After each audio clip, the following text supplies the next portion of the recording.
Perfect. All right. Hey, everybody. Welcome to our Flanders Scientific AMA with Bram Desmet from Flanders. He's the big kahuna over there. We couldn't come up with a good title for him. We have a great session. He's got a ton of things to show us, a ton of things to talk about. And as usual, because Bram is a wealth of information and the questions and answers can kind of go off the deep end, we're going to try and keep the questions and answering like a little bit organized if we can. So here's the agenda. I'll share it with you guys. So like as we go through things, if you have like a burning question, of course we can cover it, but try to keep the questions to like what we're talking about. And then at the end, there's just an open free for all. And that's where things usually get pretty deep. But I don't think you can stump Bram. So anything you want to ask him, oh, I can definitely be stumped. But that being said, Bram, it's up to you. Take it away, my friend. All right. Well, thanks everybody for joining us for this. It's pretty cool to be able to get in touch with all of you, even when all this is going on. So as Jamie said, I think kind of what I wanted to do first was do kind of a 20-minute presentation or so on display technology, just kind of center our discussions and hopefully also kind of head off a lot of questions that may otherwise, you know, come at different times and kind of make it more of a disjointed conversation. So just something to center ourselves around. And I will do my best to keep that to about 20 minutes. It's going to be on display technology kind of generally. I'll tie that into stuff that we're doing currently, stuff that we're looking into for the future, but more of a display tech rather than like a you know, sales pitch or anything like that. So anyway, with that in mind, I'll jump into the presentation. If you have questions, probably best to try to flag Jamie down because I'm going to be paying attention to the slides and whatnot. Yep. And then Jamie can interrupt and if needed, and we can go from there. So I am going to share my screen and hopefully that works. And I hope everybody can see that. Everybody see a monitor lizard? Yep. Yep. All right, cool. Yep, looks good. So basically, this presentation is a modified and updated version of one I did for the SMPTE Atlanta chapter last spring on display technology. So we won't go back too far, but I think as context, it helps to, you know, let's start with color television and start a little bit with some background info that kind of puts things in perspective, I think. So one of the first color televisions that was kind of commercially available was the RCA CT100, which is pictured here. The reason I picture it is because what's really cool about this is that this actually did have essentially an NTSC 1953 color gamut. And you can see that that's pretty darn wide, actually, even way back when. The issue with this is that it was extremely dim because the phosphors were not very efficient. So what that ended up meaning was that you had to really watch it in a very dark room to be able to see it, but it did have great saturation. The really dim image was a huge problem, which is how we got to SMPTE-C, EBU phosphors, P22 phosphors. All those phosphor sets were designed basically to get us brighter images. The SMPTE-C phosphor set, which eventually became the SMPTE RP145 standard, is actually, that was developed by Conrack and RCA back in the 60s. So very, very old technology really, but became kind of the de facto standard for North America, at least, as we got into the 80s and beyond. You could do about 80 to 120 nits on these, so they're way more light output. You can actually watch them in environments that weren't necessarily completely dark. Now, of course, there are all sorts of other CRT type issues, like geometry, linearity, convergence issues, those types of things. But the main thing you see here that I was trying to point out is that you do have a really narrow color gamut, which gave us those kind of orangey reds. You know, if you ever tried to, on a CRT, look at a Coke can, it just never really looked that Coca-Cola red. So things kind of evolved in 1990. We actually had the introduction of Rec 709. It's been around longer than a lot of people realize, but that was kind of the introduction of that. What that helped with, at least, was that we had some standardization going forward between Europe and North America. We didn't deal with EBU phosphoresets and SMPC phosphoresets and P22 phosphoresets. There was kind of an agreed upon colorimetry, although interestingly enough, there really were no CRTs that could do Rec 709. So we had a standard, but not really the displays to do it. That kind of evolved in the 90s and 2000s to get us to LCDs and plasma displays that could basically do Rec 709. So it was nice in terms of color consistency. Program material could be moved from North America to Europe and whatnot, and we had very similar, at least the potential for very similar looking color, but still a very narrow color gamut. And that kind of brings us to where we are these days. So we've got displays that have gotten wider and wider color gamut. P3 color gamut is relatively common on higher tier displays. They can do all or most of P3 color gamut as their widest color gamut. And UHD and 4K, of course, are a lot more ubiquitous than they used to be.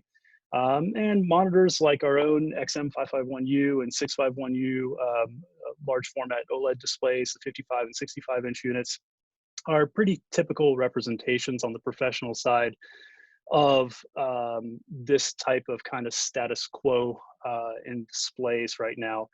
They're really well suited to SDR viewing and SDR mastering. You do see a lot of these OLEDs used for HDR home viewing and maybe client viewing even, but they're not actually that well suited for HDR viewing, and we'll get into that a little bit. I know they're relatively widely used, but we can show why they're typically not considered suitable for mastering applications for HDR content.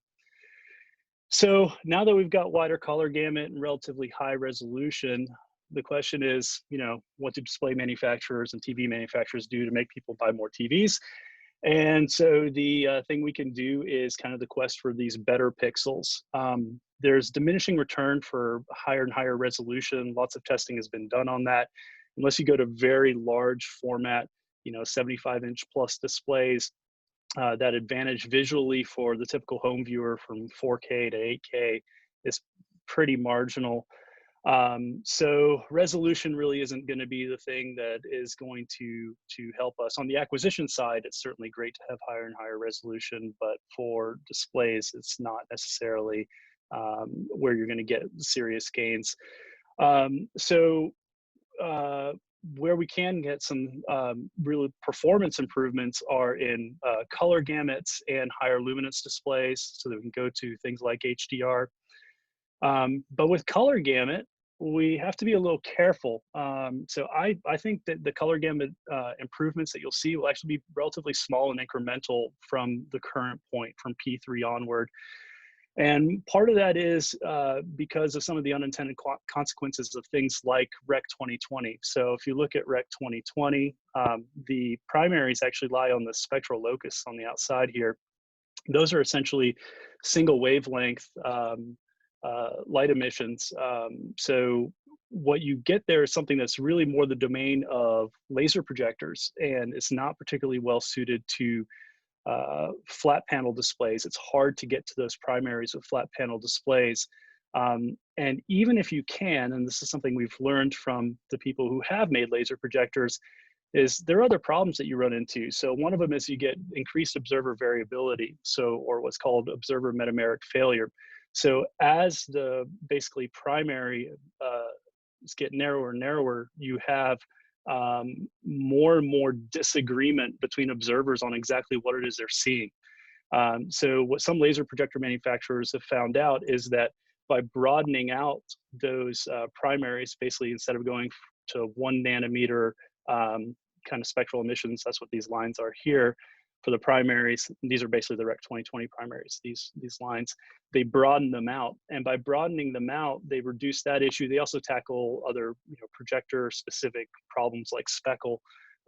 But one thing that helps with a lot is reducing this observer metameric failure. So even if we could do all of Rec 2020 on flat panel displays, we might not want to. For that reason, I do think we're going to still be in a point, kind of like we are now, where Rec 2020 may very well be kind of a operational container, but not really a operational used color gamut of actual display technologies. So we will probably get wider gamut than P3, but with no real standardization between P3 and 2020, I'm not sure there's much to be gained from wider and wider color gamut beyond where we are today. So where does that leave us in terms of, again, things that display manufacturers can do to make displays more appealing, to make the image better? We can try to increase the overall color volume. So we can take these wide color gamuts that some displays are already capable of, and we can mix in higher luminance, higher contrast. And that really is what's going to provide the most potential for wow factor and for, again, improvements in display technology.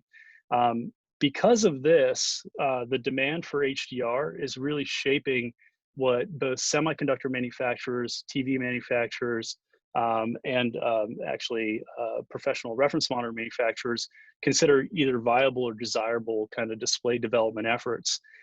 So the future success of things like OLED, LCD, micro LED are all going to be tied really closely to their ability to address these HDR requirements. And displays that are not well suited to addressing HDR, those technologies are going to go away. So with that in mind, kind of looking at some of the display technologies out there. So I know most of you know and love top emission RGB OLEDs. And that's an emissive technology that has absolutely phenomenal black levels, so very, very high contrast. You can make HDR versions of this, but it's really not well suited to it. Now, if HDR had never come around, and I think even if you had asked most of us 5 or 6 years ago, what will be, you know, kind of the continued kind of top tier display solution 5, 10, 15 years in the future, because we all loved our OLED so much, we would have probably said OLED will still be kind of the champion because nothing can beat it. But the reality is that ignored this kind of HDR necessity and how well suited or not these displays are for HDR. So one of the biggest issues, of course, is you get massive amounts of burn-in with these OLED technologies. And that becomes significantly worse as you go to higher and higher light output, generate more heat, and have more rapid aging of these displays. Aside from that, these displays typically also exhibit a lot of loading behavior, so it's very difficult to do large areas bright. You can do small areas bright, but as you fill up your entire screen with bright content, you tend to have this kind of automatic brightness limiting that happens on these displays. So it's relatively difficult to meet these kind of current and future HDR requirements with that technology.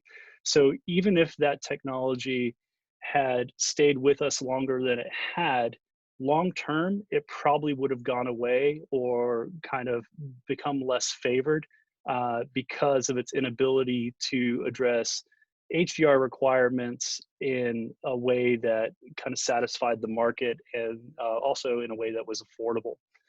Now, that being said, there have been some attempts to make OLED technology in general more appropriate for HDR, to make it more efficient and be able to get to brighter light output in more efficient ways.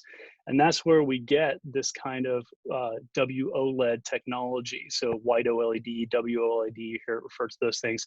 Those are the panels that are basically made by LG Display. They're used in a lot of consumer televisions from LG, from Sony, from a lot of different companies, Panasonic. They're what's used in R55 and 65-inch units as well. And the way that they achieve kind of higher light output is this kind of boost channel, this additional white channel. Now, what's important to realize about the way the technology works is that at any given time, only 3 of these 4 subpixels are on together. So you're never driving all 4. And that leads to some pretty big challenges, and is part of the reason we get this kind of fundamental problem when it comes to mastering quality HDR capabilities out of this WOLED technology. For home use, you can get away with it because you can do tone mapping. You can go to, you can do a 600 or 700 nit output. And if you have issues, they can be masked a little bit, or they aren't as important to the home viewer. For mastering applications, it becomes problematic because of this type of behavior. You get what is essentially a volumetric collapse. So what that means in a more simple way is, if I want to do a specular, glint off of chrome, or a headlight at night from a car, and it's relatively neutral, it's basically essentially a white light, I can probably do that relatively accurately with this technology and with this white subpixel kicking out a lot of extra light. But what we cannot do is very bright and saturated together. So what that means is if you have like a very bright green or red or blue LED light or something like that, it won't be shown accurately. You can either preserve the saturation or the luminance, but not both with this type of technology. And that's why these are normally relegated more to client monitoring, SDR monitoring, in professional applications, or for home use. As much as I kind of harp on the inability of these things to do HDR in a professional context, at home, it's what I use as well, because it does give a great picture, very good black levels, and they're very economical in terms of their actual cost to the end users.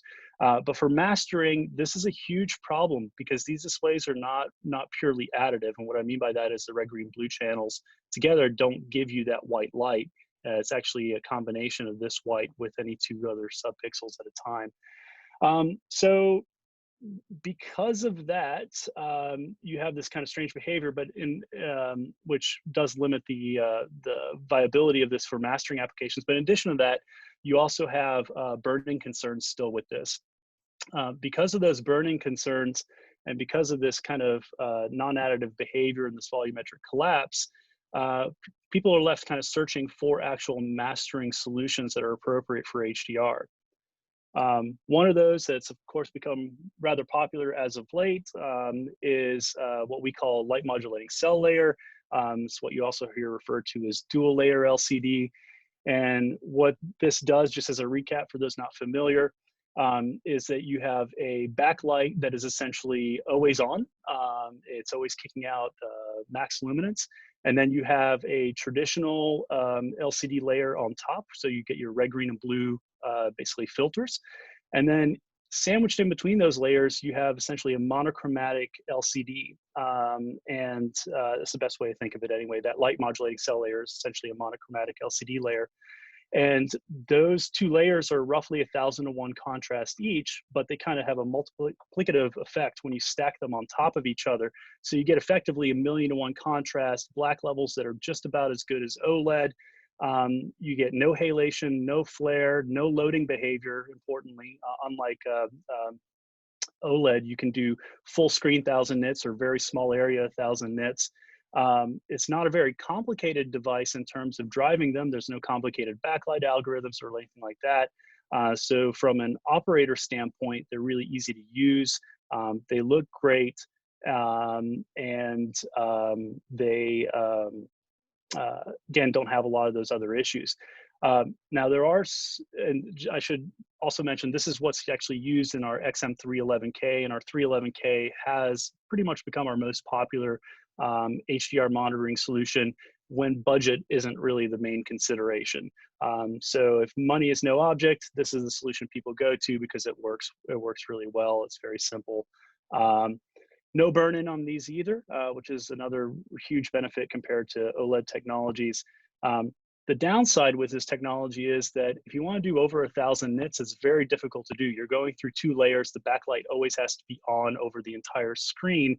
That means it generates a lot of heat and it draws a lot of power.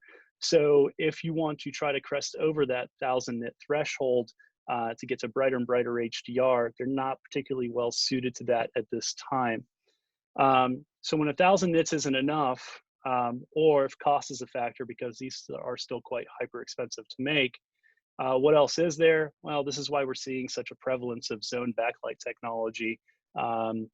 So dimming backlights are going to be here to stay for quite a few years. You're going to see more and more companies releasing these.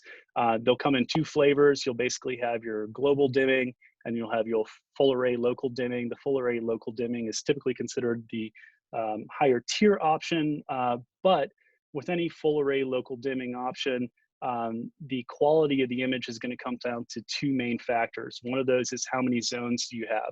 A system with 128 zones is going to perform considerably worse than a system with 2,000 or more zones. The other thing is the algorithms that drive the behavior of the LCD and the LED backlight working together. The better the algorithm quality, the better the display will perform. To that end, the XM310K in our lineup is a unit that uses such a full array local dimming. It has over 2,000 LED zones. And that display can actually do 3,000 nits peak luminance. It's one of the brightest commercially available HDR monitors out there, 1,000,000:1 contrast ratio.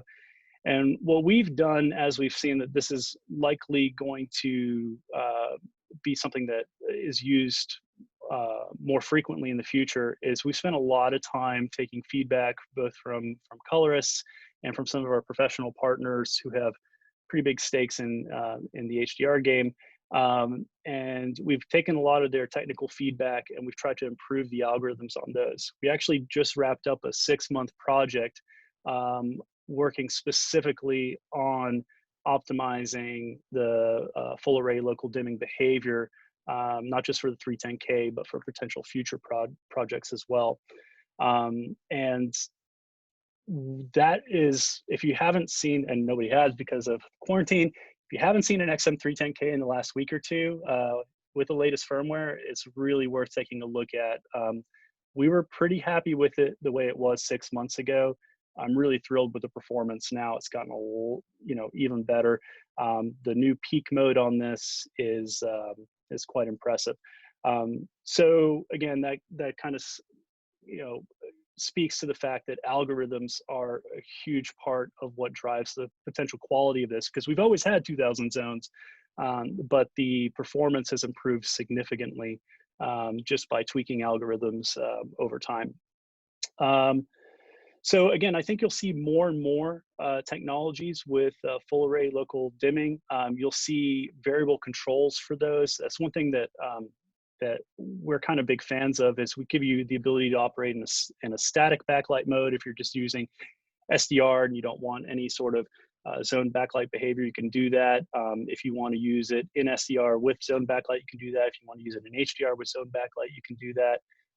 And if you want to change the type of algorithm being used, we basically give you 3 different modes: one optimized for peak, one optimized for motion, one optimized for contrast. Peak is, I think, with the new improvements we made, what people will use 99% of the time. But if you look at a lot of the consumer options, they kind of lock you into one type of algorithm, and there may be certain shots or certain scenes you get to where an algorithm just kind of falls flat, doesn't perform as well as you would like. Giving the ability to change those settings is pretty huge, and we think an important part of making this more viable as a technology. I think what you'll see with full array local dimming and with global dimming is that the cost of these will eventually come down pretty sharply as there's wider and wider adoption on the consumer side as well as the professional side for these types of technologies. A few more slides to go. So there's 2 important trends in the LED backlighting that's behind those light modulating cell layer and zone backlight. Global dimming, local dimming, doesn't matter. But the 2 huge things that have changed in the last few years are that in order to do wide gamut in the past, you basically needed individual red, green, and blue LEDs. And that was a huge technical challenge because those aged at different rates. And so you'd have faster color shift on those units. Also, it tends to affect viewing angle, actually. So we'll have a color shift in one direction as you move left and a color shift in the other direction when you move right. Now we have these wide gamut capable white LED backlights, one of the most prevalent being PFS phosphor.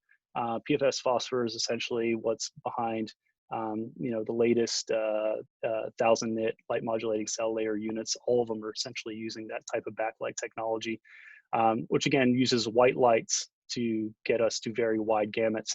So that's a huge performance improvement, makes them much more stable over time, makes them very wide gamut, and provides pretty darn good off-axis viewing as well.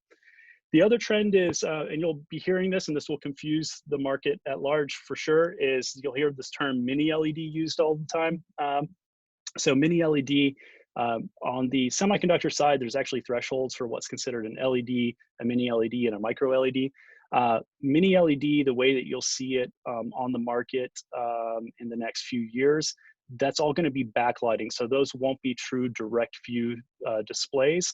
But when you hear that term, it just means that instead of hundreds of backlight elements, you're going to get thousands of backlight elements typically. And again, what we've seen is the more backlight elements you have, generally the better the performance is. I will say that given that, in theory, the more backlight elements, the better.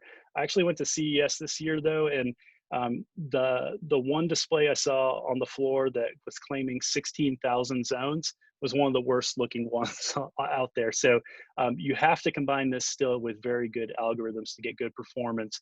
But this is an interesting development. These higher and higher densities will get us better and better performance. And at some point, there's also kind of diminishing returns as you add LED elements. And that's something I think is important. You don't really have to get one-to-one to get something that looks a lot like one-to-one. Especially with human vision, you tend to get veiling glare and things like this when you are looking at very, very bright lights.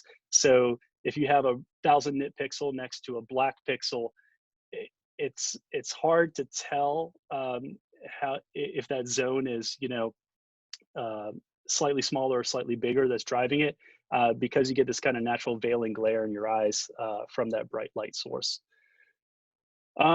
And one potential hybrid solution, there's actually a consumer TV manufacturer that's already implementing something like this, and I think you'll see this from other people in the future, is the combination of full array local dimming and light modulating cell layer. So we take basically, imagine a Frankenstein monitor that combines the XM310K and XM311K. And you may be asking yourself, why in the world would anybody do that? But the reason is for that luminance limitation that we were talking about, right? So you can, if you imagine a system that uses full array local dimming and light modulating cell layer, you can get something that kind of allows you to go extremely bright while minimizing halation and flare a lot more than you could with a single layer. And on the consumer side, I think what you'll see is very low backlight density. You'll probably see, like 128 zones or something like that. And so you can still get halation, you still get flare, but the halation and flare will be greatly reduced compared to a single layer panel. On the professional side, there's an opportunity here to use higher density full array local dimming backlights with this front panel. And what remains to be kind of seen is, one, if anybody actually does this, but I think they will, and two, if they do this in just one mode or if they do it in a couple modes. So on the consumer side, this is basically probably going to be something where you always have full array local dimming working with the light modulating cell layer, and there's no static mode. It's always going to do both. But you could imagine on the professional side, you might be able to set something up to where you have the backlight always on for 1000 nits, and you can do 1000 nits edge to edge, and you don't use any local dimming whatsoever. So you have no potential for artifacts, no potential for any of the kind of display issues that you might have with local dimming. But then let's say, you do that for your day-to-day work where you need 1000 nit monitor, but then let's say you're asked to do a 4000 nit project. So that one-off 4000 nit grade where you suddenly wish you had a local dimming, full array local dimming monitor like the 310K instead of a 1000 nit monitor like the XM311K, you can switch it into this kind of two-stage mode, and this two-stage mode would enable that full array local dimming and allow you to get, not full screen, but you get smaller areas, the specular highlights, to maybe be 4 times brighter than they would be in the static mode. So this is a real interesting concept. Like I said, there's already a consumer TV manufacturer doing this. There probably will be more than one professional manufacturer doing this. And this may very well kind of become the top tier solution. This is probably going to be expensive to do, so I don't think that you're going to see this in production monitors right away, but I wouldn't be surprised to see this on the on kind of the high-end post side in the coming years. So why is everybody kind of scrambling to do all these different types of options? Well, because we all know that micro LED is kind of the great promise, and that's what we hope we can get to, a direct view system with very, very small LEDs. The problem with this is that you need over 25 million distinct LED chips to make a 4K TV. It's very expensive, very difficult to manufacture, hard to scale, and there have been a lot of reports of issues with trying to manage colorimetry accurately on these. That being said, this has the potential to become the gold standard when it comes to displays. But you're probably looking at, for the type of sizes that we would use in kind of day-to-day production or post-use, probably something like 3 to 5 years.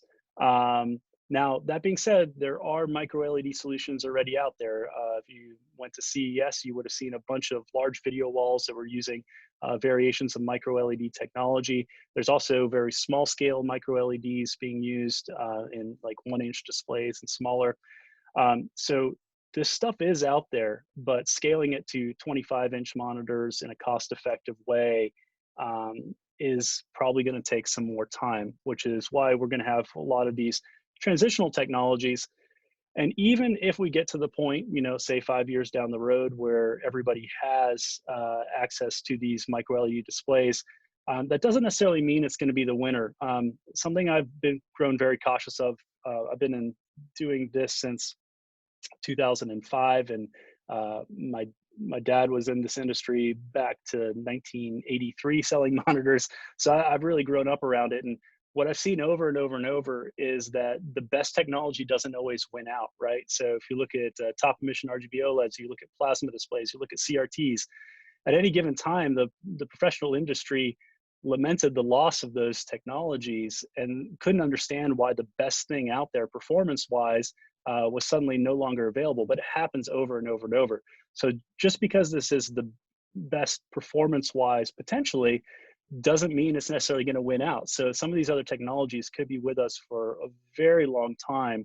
And what that means for all of you is that you should not expect that any one technology will become the only kind of gold standard out there. You're going to have a myriad of options for many, many years to come, all with their kind of pluses and minuses. With mini LED light modulating cell layer having the advantage that they got this huge head start. So those technologies, by the time micro LED comes around, may be so darn affordable, so commoditized that it might be hard for micro LED to really gain the ground it needs to become, you know, the technology out there.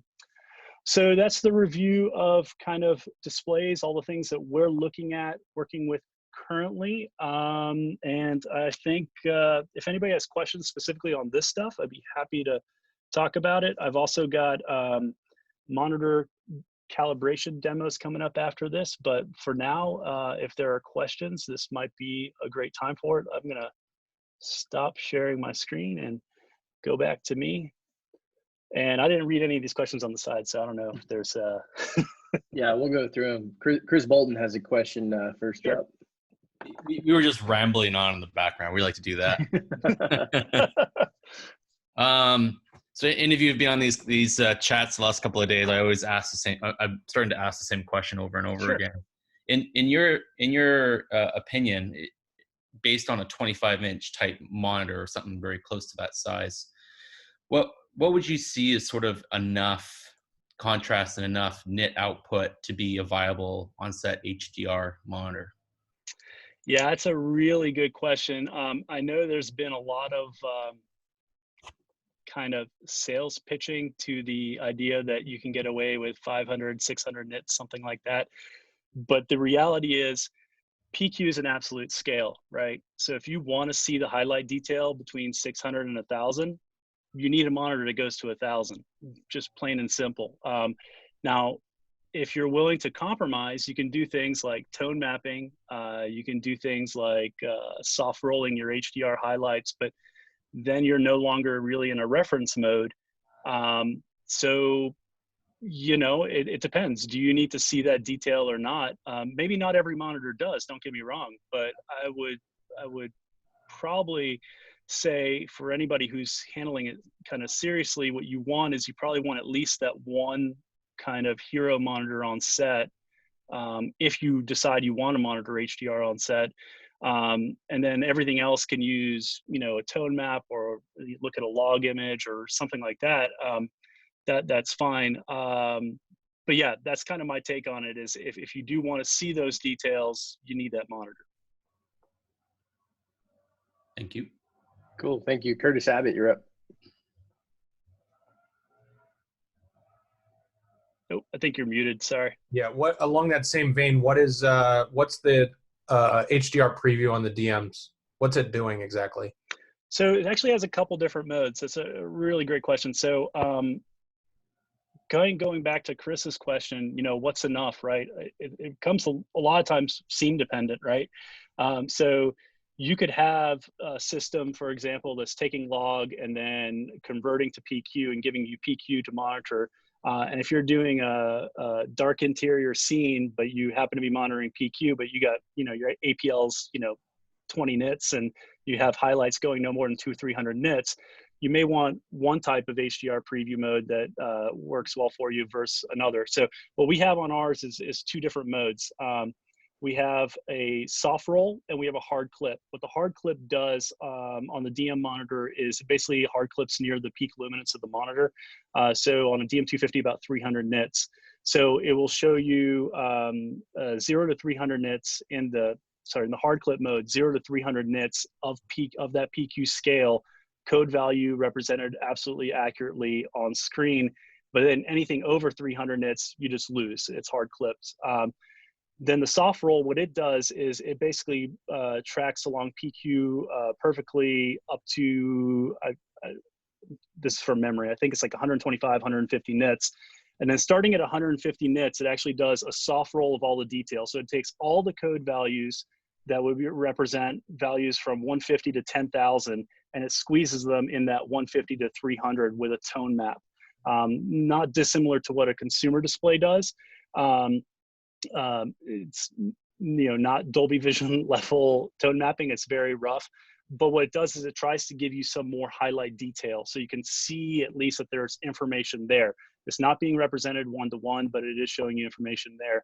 I will say that we were one of the first to have this type of HDR preview, and the HDR preview we have on these was basically built around 1D LUT transforms.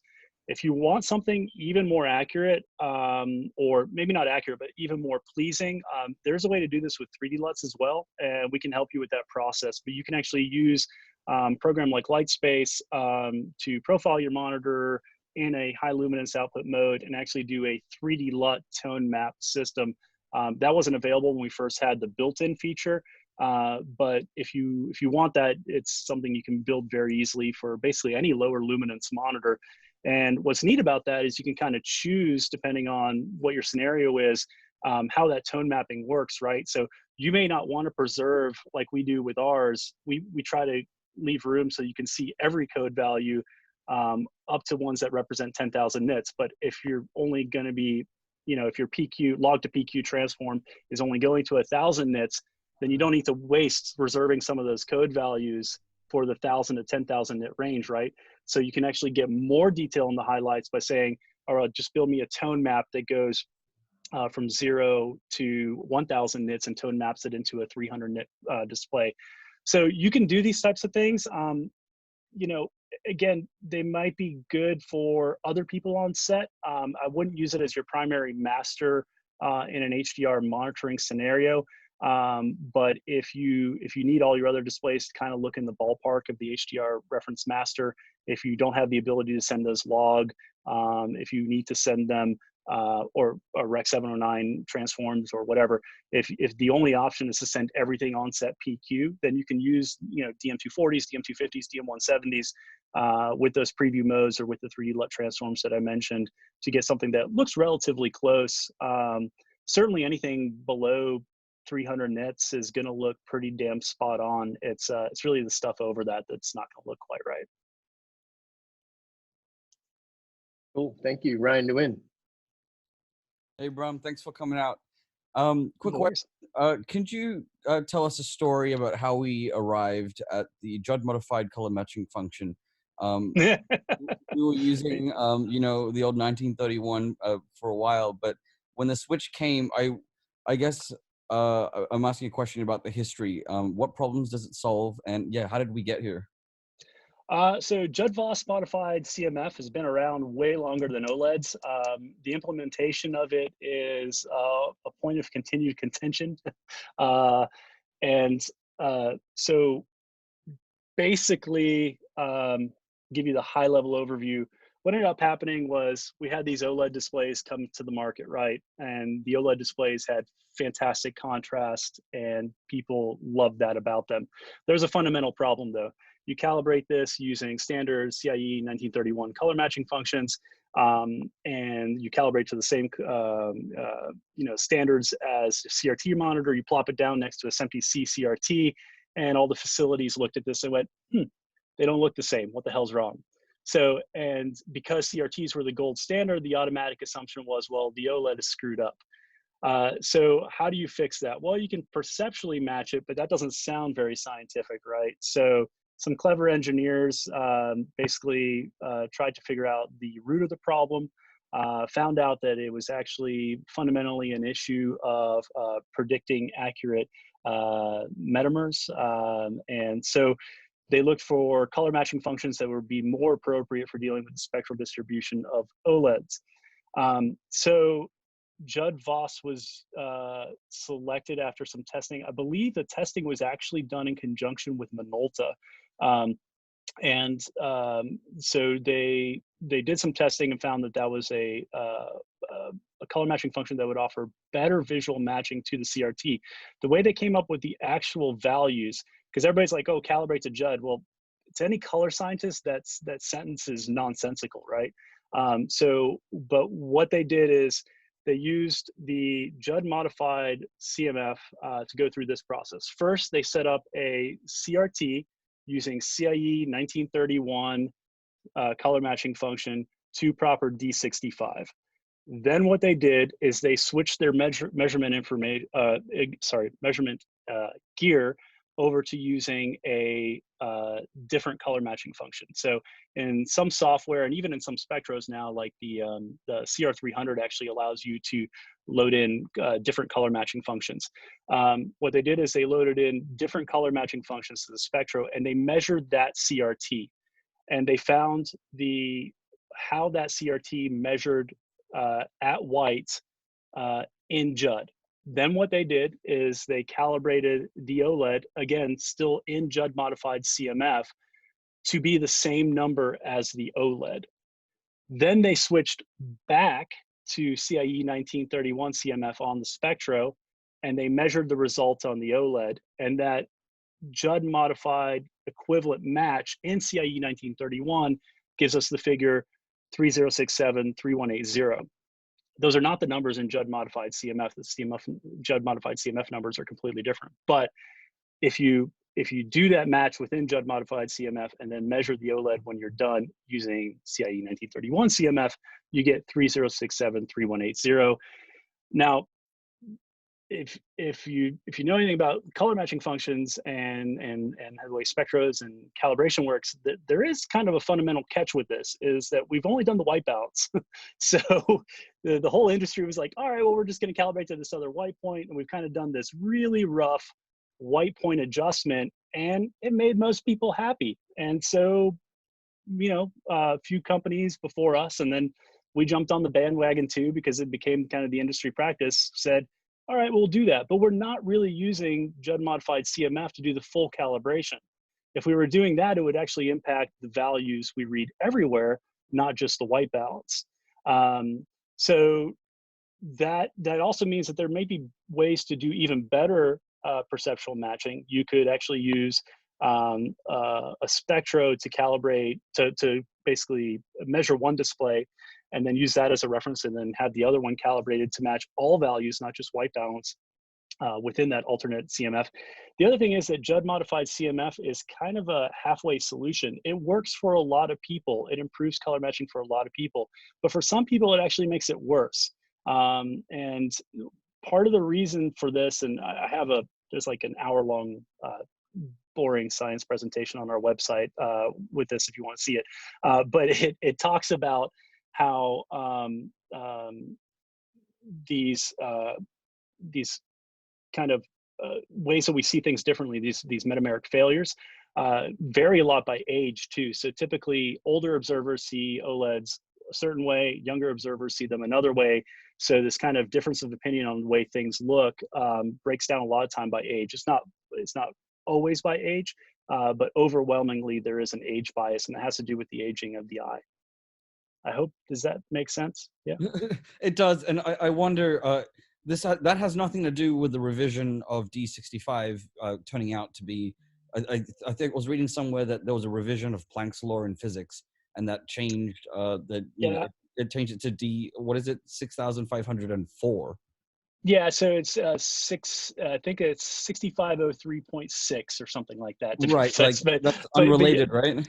Yeah, so no, it's unrelated, but it does point to another interesting thing, and this is kind of just nerdy tidbit for everybody, is that this is something that drove us wild when we were evaluating different spectros on the market. So we get two spectros that read, in their native software, or if they had a built-in readout on them, that would give us the same exact XY, but it would actually spit out different color temperatures. And we're like, well, how is that possible? We have the same XY and luminance value, and then the color temperature values, because there's different ways to calculate color temperature. And that kind of speaks to what you're talking about. So you'd get like this 15, 20K difference in color temperature. And it was kind of maddening until we remembered our color science and why that was the case. And they were just using different equations. Awesome, thank you. Chris Bolton has another question. Yes, sir. ColorSpace conversions. It's sort of back to my original question again. Sorry, don't mean to hit a. No, go ahead. But another question we sort of generally ask is for a 25-inch size type monitor, does it not make sense not to go 4K and to stay in sort of an HD resolution realm to give us bigger pixels? It might be a little bit less money to produce a monitor that has more advanced type HDR and colorimetry without the resolution? Yeah, so it's an extremely logical question because you the natural assumption is that it is going to cost more to go to 4K. The issue comes down to that is the case if we talk about the hyper expensive way to develop a monitor, which is to develop the backlight independently from the front panel. That's not the way 99% of the professional reference monitors are made. We typically, in all of our current products, we have purchased complete assemblies, right? So the backlight assembly comes with the front panel assembly.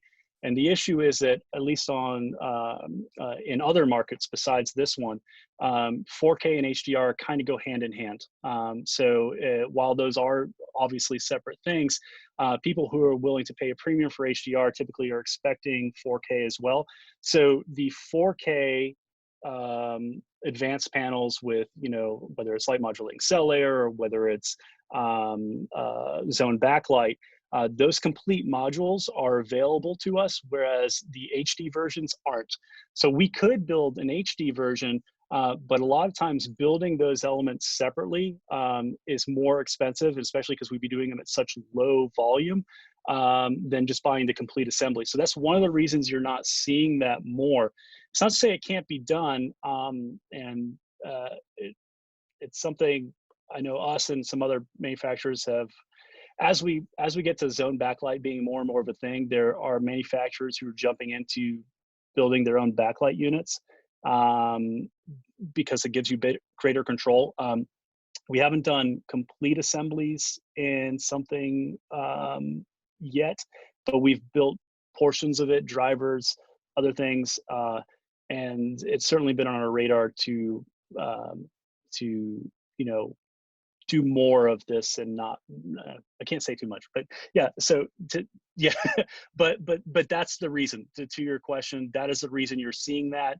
Why the hell is someone trying to sell me a 4K 17-inch monitor? I can't see the damn difference, because the 4K unit as a package, the backlight combined with the front panel was probably less expensive than trying to build your own HD version, and your own HD version wasn't available on the market. Right. So it's just the volume of tooling kind of thing.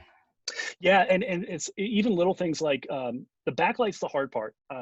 Just be perfectly honest, like binning LEDs and like doing that is you want to know why a pulsar costs what it costs, or actually why you can't buy one, is because of that.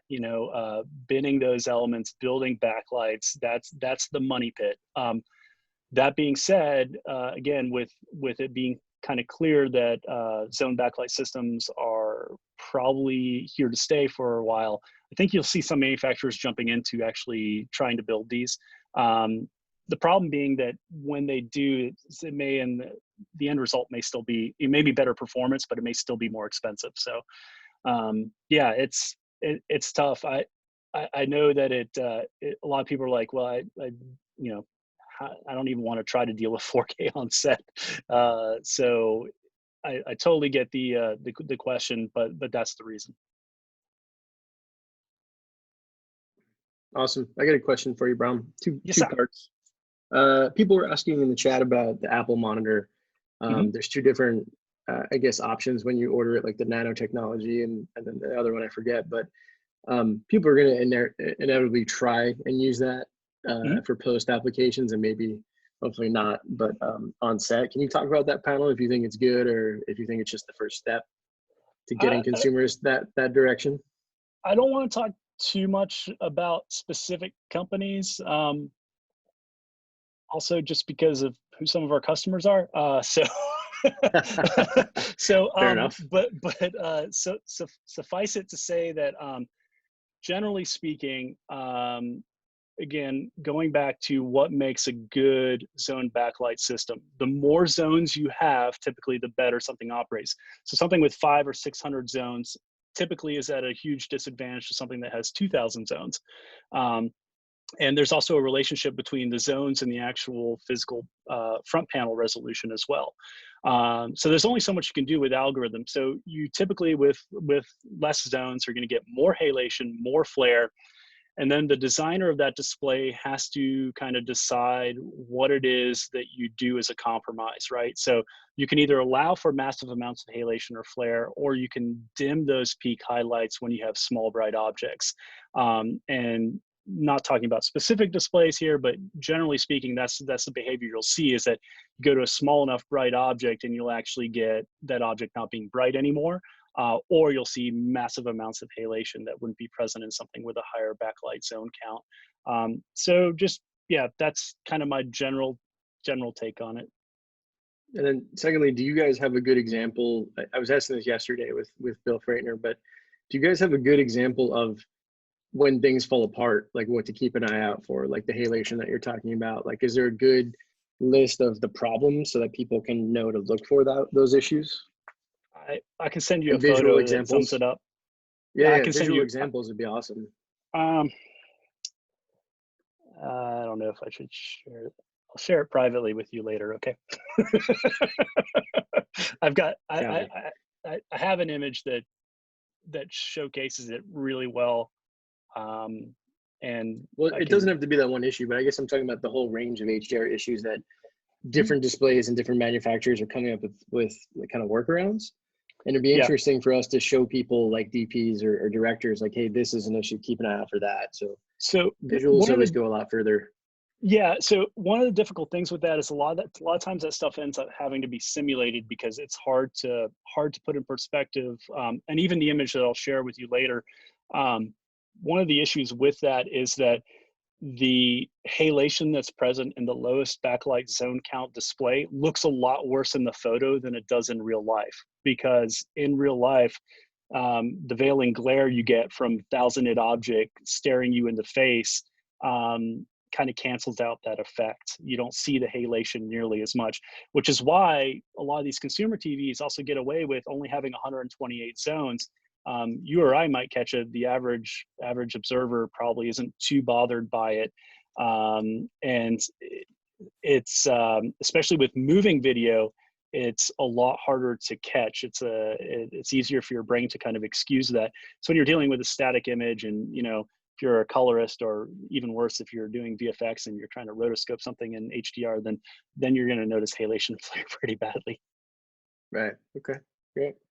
Does anyone have any other questions about Bram's demo before we move into monitor calibration? Of course, you guys can, if you come up with them later, we can always ask them at the end part of the session. But if not, we'll move on to the monitor calibration demo. And we're going to try and keep the questions to a minimum just because of how dense this topic is. But I think we're starting off with Lightning LUT examples, right, from both vendors? Yeah. So, yeah, we're going to start with quick profiles, because there's no Lightning LUT in LightSpace. But yeah, we'll start off with quick profiles. Then in LightSpace, then we'll go to Lightning LUT in Calman.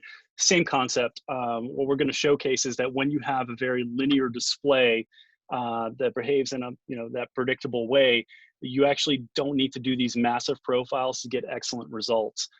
There is a time and a place for massive profiles, but I just want to showcase a little bit those differences. And actually, I'll share my screen, and just to sum it up as we start, so you know what I'm kind of driving at. This is we'll do LightSpace first, but this is kind of the example from Calman. So this is a Lightning LUT versus a Lightning LUT, and everybody can see my screen, right? Sorry. Yes. Yes. All right. So Lightning LUT versus a massive profile. So you see that the results are essentially the same for this particular type of display. So one of these took 2 hours to perform, the other took about 6 minutes. So the question for you is, do you spend that extra time to get that max error down from 1.4 to 0.8? Average error is actually the same. So certainly I think for production applications, time is money. And if you don't have the time to do those 2-hour calibrations, especially if you have multiple displays to do, those quick calibrations can work quite well. So I will. Hey, Bram, real quick. Yes, sir. Just wanted to make a note about this. Guys, whoever couldn't make like the Able Cine class that Bram and I did on calibration, we spent some time discussing, like, can we push Lightning LUT, which is in Calman, and then the Quick Cal, which is in LightSpace, as like a viable option if we have 4 displays or 2 displays to quickly calibrate our monitors, as opposed to doing like a 2-hour or 1-hour pass per monitor. That time really adds up. So just so you guys know, the difference that we're comparing it to is like a full 3000 patch test solution, compared to, I think it was like 141 test patches, right? Yeah. So what I'm going to showcase to start is actually kind of the extreme end of one of these scales, which is 24 test patches, and we'll see what type of results we can get, and that's going to be using LightSpace.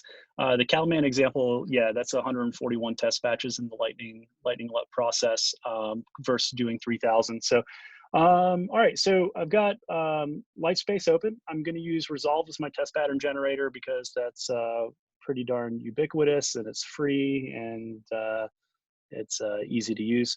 So I've got LightSpace open. I'm going to make sure I have my probe selected. I have the CR100 is the probe that I'm going to be using. I'm going to go to Resolve. Now, one thing to note in Resolve, if you want to use it as a TPG, you have to have content on your timeline. So a lot of people end up, opening Resolve, starting a project, and let me actually share a larger portion of the screen here, because otherwise you won't be able to see this. So they'll go to Workspace, they'll go to Monitor Calibration, they go to LightSpace, and then it won't work. And the reason it won't work is because you do have to have content before you can connect.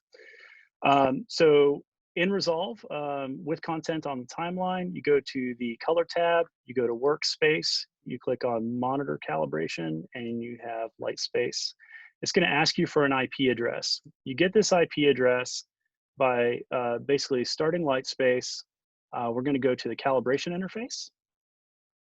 I'm going to hit OK to connect to my probe. I don't need to sync right now.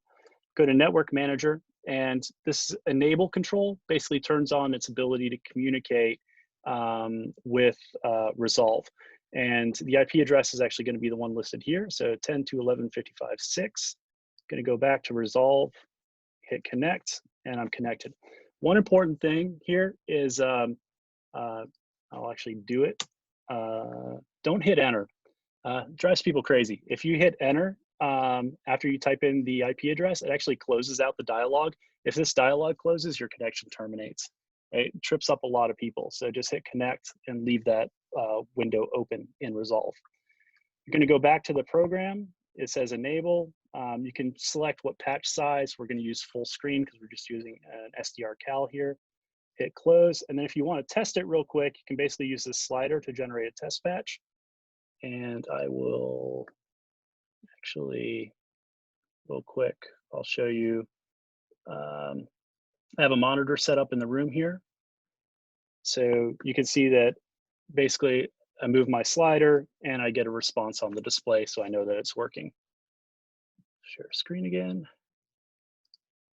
And there we go. So back to LightSpace. So I'll start here.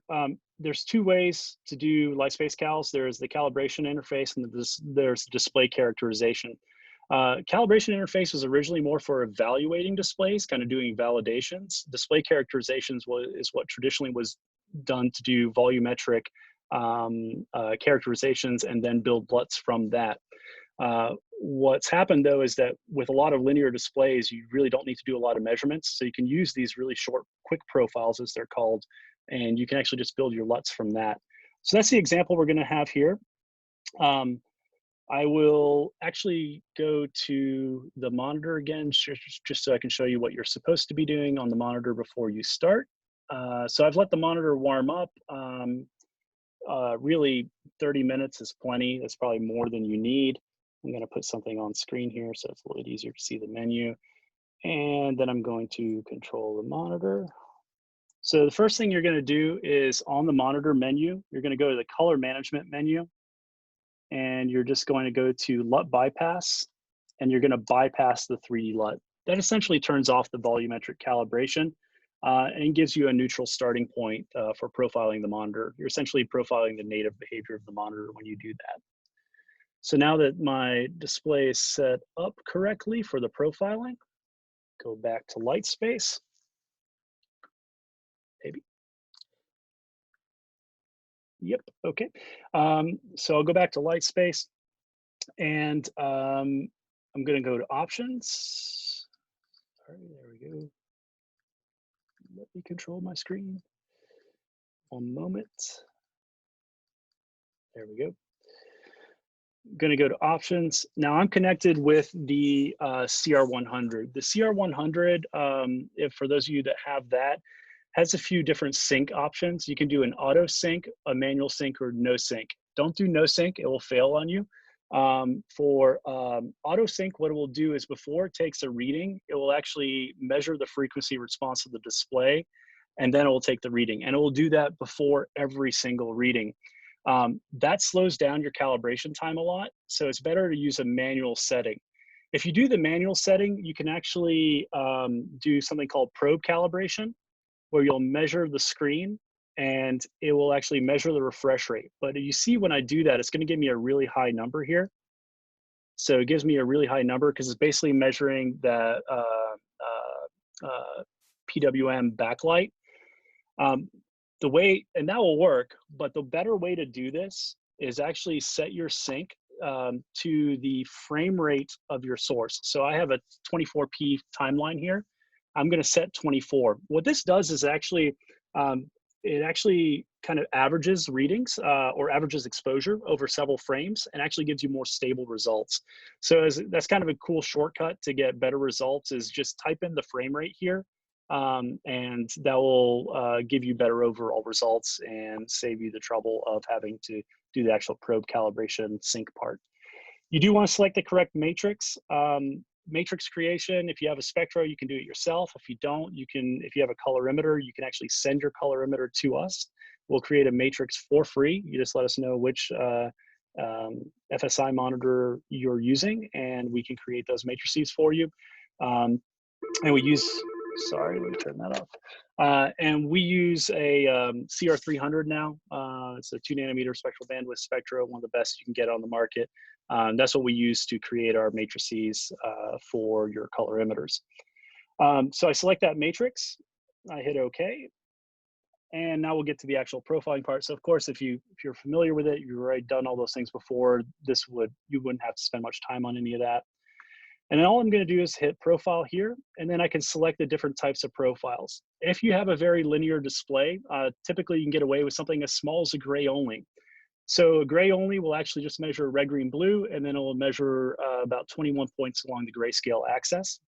I'm going to hit start. I'm going to give this a name, and I'm going to start this with Z so it shows at the bottom of my list because I have a lot of profiles saved on my computer. Let's see, DIT-WIT, and I'm going to hit OK. And now basically test patches will be generated.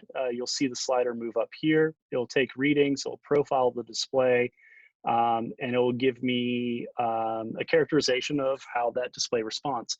So the difference if you were to do a display characterization where you take 3,000 or 5,000 readings is that you're measuring a lot more points. So you're measuring more volumetrically what the points are. And that becomes important if you have less linear displays. We talked about those W-OLED displays a little bit earlier.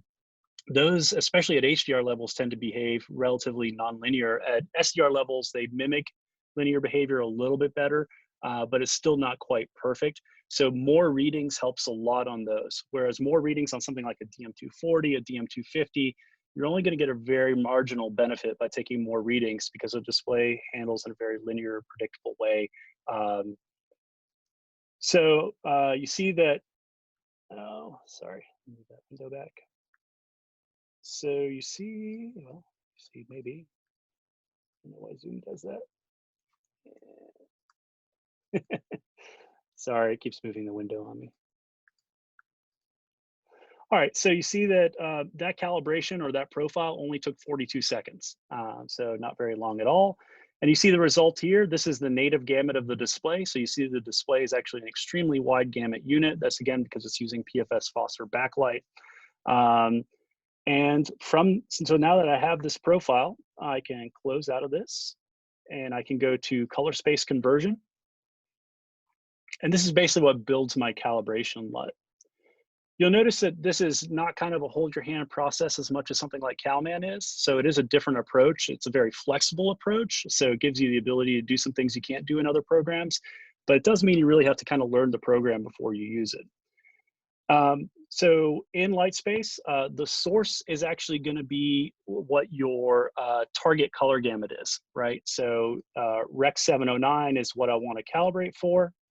So you see when I select that, it types in the XY coordinates for red, green, blue, types in D65, 3127, 3290, and it defaults to gamma 2.4. I can change any of those values if I want to target something custom or target a different color space. And then the destination, the best way to think of destination is where you're loading the LUT, and where you're loading the LUT is on the display. So I'm going to select that profile that I did. It's down here. And then I'm going to give this a name. Save yourself some trouble, type in the name for the position on the monitor you want to save to. So if you want to save to user 1, call this user 1. If you want to save to Rec 709, call it Rec 709. So I'm going to save this to Rec 709. So I'm going to call this Rec 709. Peak chroma is a good default to use. If you're dealing with a display that has a smaller gamut than the target. So if you were, for example, with this display, it has a native color gamut that's smaller than 2020. you might want to use one of these other options like fit space or map space. If you're doing some HDR monitors, this hybrid selection is really good. There's a lot of information on the Light Illusion website on what all these do. But generally speaking, for these kind of plain Jane, large gamut monitor down to Rec 709, P Chroma is a good way to go. So I'm going to use P Chroma. I'm going to hit Create New. And now it's doing the actual calculation of the 3D lookup table. If you've taken a lot of readings, if you have a very nonlinear display, this can take quite some time. On this display with as few readings as we have, this shouldn't take very long. So we'll just wait a moment while this builds the 3D lookup table for us. And once that's done, we can load it to the monitor and then we can test the result.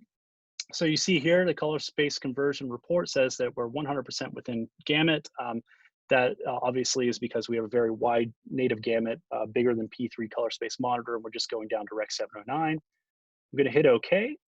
What's neat about LightSpace is that you can kind of open this and see what your 3D lookup table is doing. So it's taking you from this native gamut of the monitor down to this Rec 709 target space. I'm going to hit File, Export, and then you see all the LUT formats you can export in. I'm going to export in the one appropriate for this monitor, which is Flanders Scientific 17.cfe. See, we had that name well before our friends at Colorfront. And then I'm going to hit Exports, and I'm going to save this into my Cal LUTs folder, which I created for this. And now my LUT is saved there. So I'm going to go to that file, Rec 709. I'm going to hit Copy. I'm going to plug in the monitor.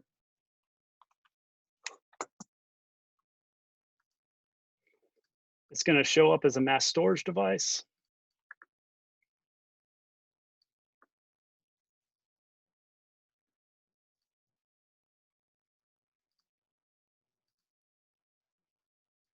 I had some saved in there earlier, so I'll get rid of those.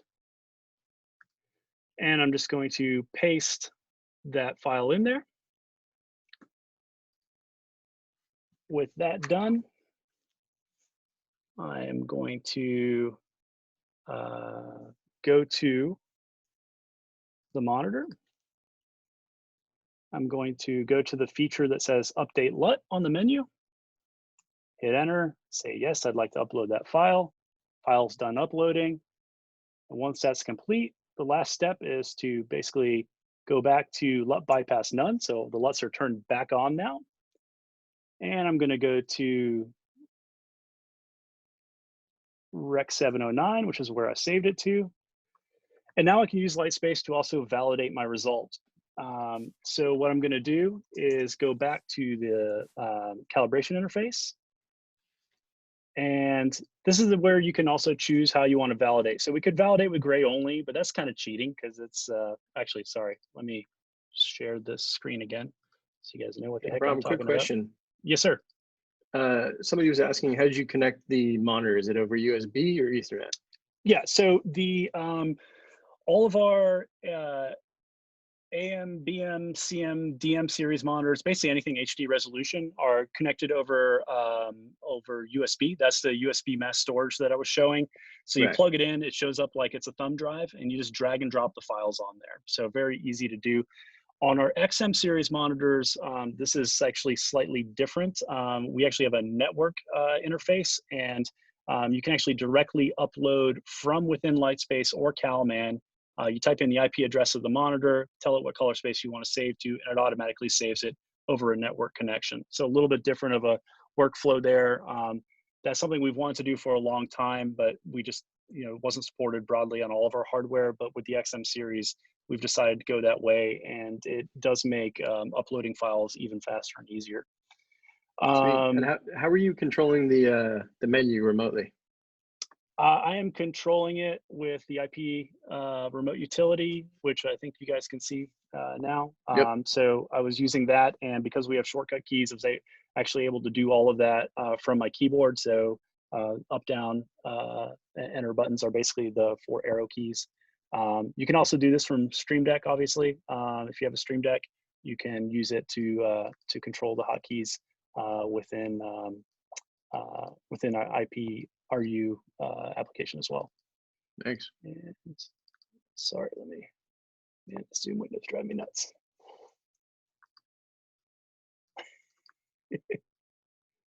I need a. Oh, if you go to view options when you're screen sharing, you can hide the floating panel. View options. Actually, all right, that worked. I don't know. All right, so do you have time for a quick question as well? Yeah, go ahead. And Michelle Delormier, you're up. Make sure you unmute Hey, yourself. Bram. Hey. Am I unmuted? Hi. You are unmuted. Hey, we so hear you. If you had selected Judd-Voss earlier in the probe calibration settings using a matrix from you guys, would we deselect that now and go back to 1931 for the profile validation? Yeah, so there's a couple different ways to do that. So one of the nice things with the with LightSpace is that if I go to manage here, actually not manage, sorry. If I go to the LUT creation, tell you what, let me do the QC validation real quick. And after I do that, I'll jump to, because it's in a different window, I'll show you how you can actually set up a standard to validate against Judd modified, if that's okay. And then that'll better answer your question, I think. So to validate what I just did, so we can exit out of this, what I'm gonna do is, sorry, go profile again. And I can do these different kinds of validations. The memory colors with secondaries is kind of akin to like a color checker. So I'll do that one. That takes more readings, so 45 readings to validate the results. I'm gonna call this Z validate. So it's at the end again and hit OK. And this is actually gonna go through the different readings and kind of validate the calibration of this DM240.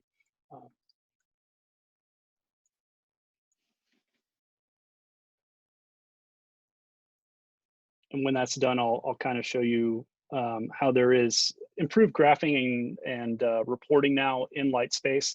That was kind of traditionally one of the things that people pointed out as a wish list item with this program, is that they would offer better kind of quality control reporting, and they do have that built in now.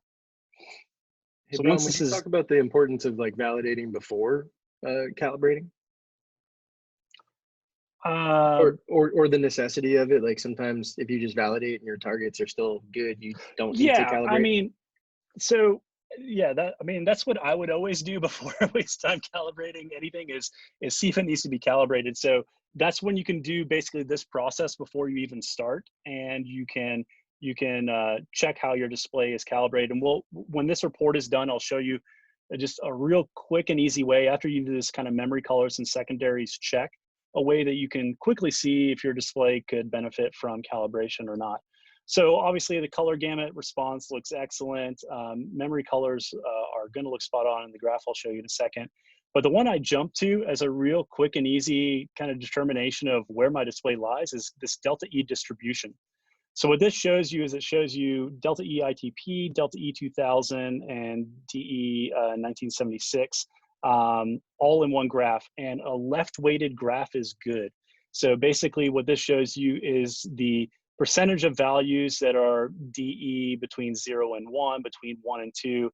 So you see here, everything has, 72% probably of our values are between, 0 and 0.5. So really excellent calibration results with a very, very quick cal. So again, I can get much better results. Well, much better. I can get better results if I do 3,000 measurements, but is it worth your time when you have something that turns out this well already? Probably not. But what's neat is I can go down to this manage, go to Z validates, display, and you can actually now see how these memory colors line up versus these targets. So you can see that we're hitting all those targets kind of right where we want to be. We have a good solid calibration. And if you want, you can even export this to a PDF and print those reports as well. And that does quite a good job. Back to Michelle's question. So what you can do here is you can basically create any custom target you like from within this ColorSpace conversion window. So we'll give that a second to pop up.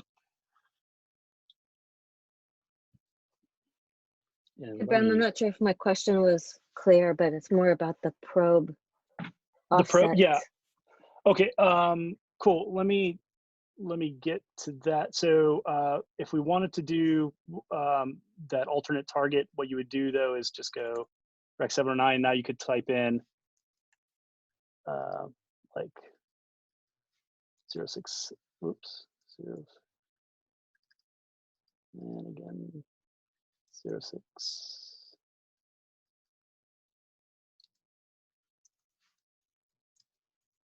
So you could type in a custom target here, and you could save it and give it a name. So you could do like Judd-Voss, whatever, if you want to create a custom target.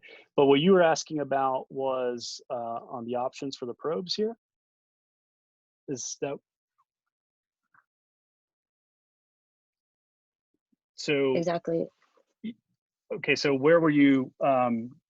Yeah, sorry, just elaborate a little bit. I'll try to answer the question. So it's under monitor type, like a reference type. I think under reference probe display presets. Is there a Judd-Voss there? No. No. So what these are for is if you are so if you have a probe.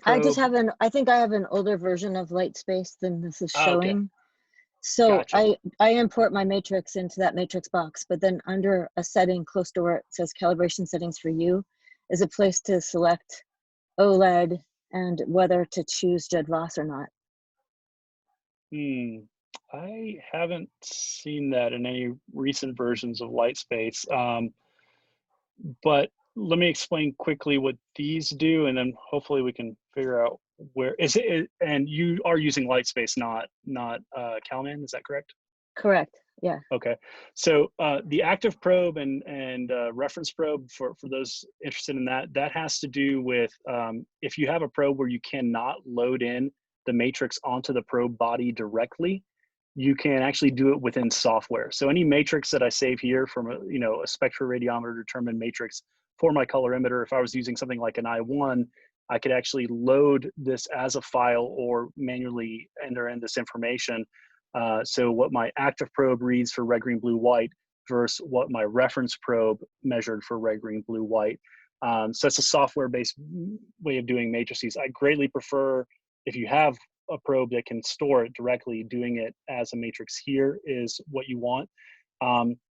The Judd-Voss part probably wouldn't come up here unless you have multiple reference profiles, Michelle. So I'm not sure if that's where it is that you're thinking of. If you click on probe calibration, does it pop up? That like no, probe calibration is strictly going to be for sync. Okay, maybe I just have too what? old of a location for doing this. You're using an I1? Yeah. Okay, so what you I know what you're. I think I know what you're talking about now. So the reason we don't see it is because of the probe I'm connected to. So when you're connected to an I1 has different default positions, and you can actually build software-based matrices with any one of those as a baseline. So the answer to your question is you need to know where the matrix is built from. So if we built it on the generic position on the I1, then you'd want to use it, your matrix information with generic selected. If we built it on top of the one that was OLED, you'd want to select OLED. So it really depends on what we used when we plugged it in here. And if you're unsure, let the support guys know. That's something they take note of, which of those settings was used when they were doing the matrix creation. But essentially what that is on an I1, you can't save onto the memory of the probe. It's not end user accessible, but there are several generic positions loaded by X-Rite from the factory. So they have like an LCD selection, they have an OLED selection, I believe. There's a few different selections. And all of that is kind of a moot point for us, as long as because we're creating a software-based matrix, but we do need to know what starting point you had on the probe, whether it was generic or OLED or LCD or whatever it may be. So best to check with the people who made your matrix, what they were using at the time the matrix was created. Okay, so sense? I guess then the question is, does it stay in that same position when you go back to validate? Yeah, so all your any probe settings that you set here are essentially sticky throughout use of the program. And if you exit the program without crashing the program, it should remember those settings when you reload the program as well. The only time settings are kind of lost through cycles of the program, to my knowledge, is if the program were to crash out. But typically those settings are remembered. So for example, my matrix selection of DM240 was still active when I opened the program because it was the last thing used. So the program remembered that. So yeah, that should all stay sticky throughout. If you select it once, then it should stay as you move through validation, profiling, anything like that. Except then it's different between like my DM250s, my CM240, my BM210s. You do need to change Each of those is a different matrices. matrix. Yeah. Each of those is a different matrix. Absolutely. Yeah. And that's a real important point. Colorimeters are not display agnostic, right? So if you're measuring with a colorimeter, your results are in essence only as good as the matrix you're using and the spectra that was used to create those matrices.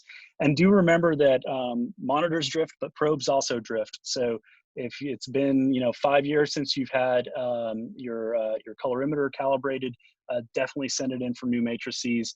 Those ideally should be redone every year. How necessary the timing of that is depends a lot on the particular colorimeter you're using. Some are way more stable over time than others, but it depends a lot on if they're using glass filters or if they're using gel filters, if they're well sealed or not. But all probes drift, so they do need to be recertified and recalibrated. Thank you. Yeah, no worries. Sorry that I was I don't use the i1 enough personally. It's really the support team who's more familiar because they build all those matrices for people. But I'm usually using the CR100 or the CR300. Which are a little bit faster as well. All right, so that's the LightSpace profiling. Does anybody have questions on LightSpace profiling, LightSpace characterization, anything like that before I show how this is done in Calman? Yeah, Chris Bolton has a question. Sure, Chris. Yeah, Kyle's got his hand up before me. Oh, sorry, Kyle, go ahead. Hey, what's up, Bram? Quick Hey. question for you.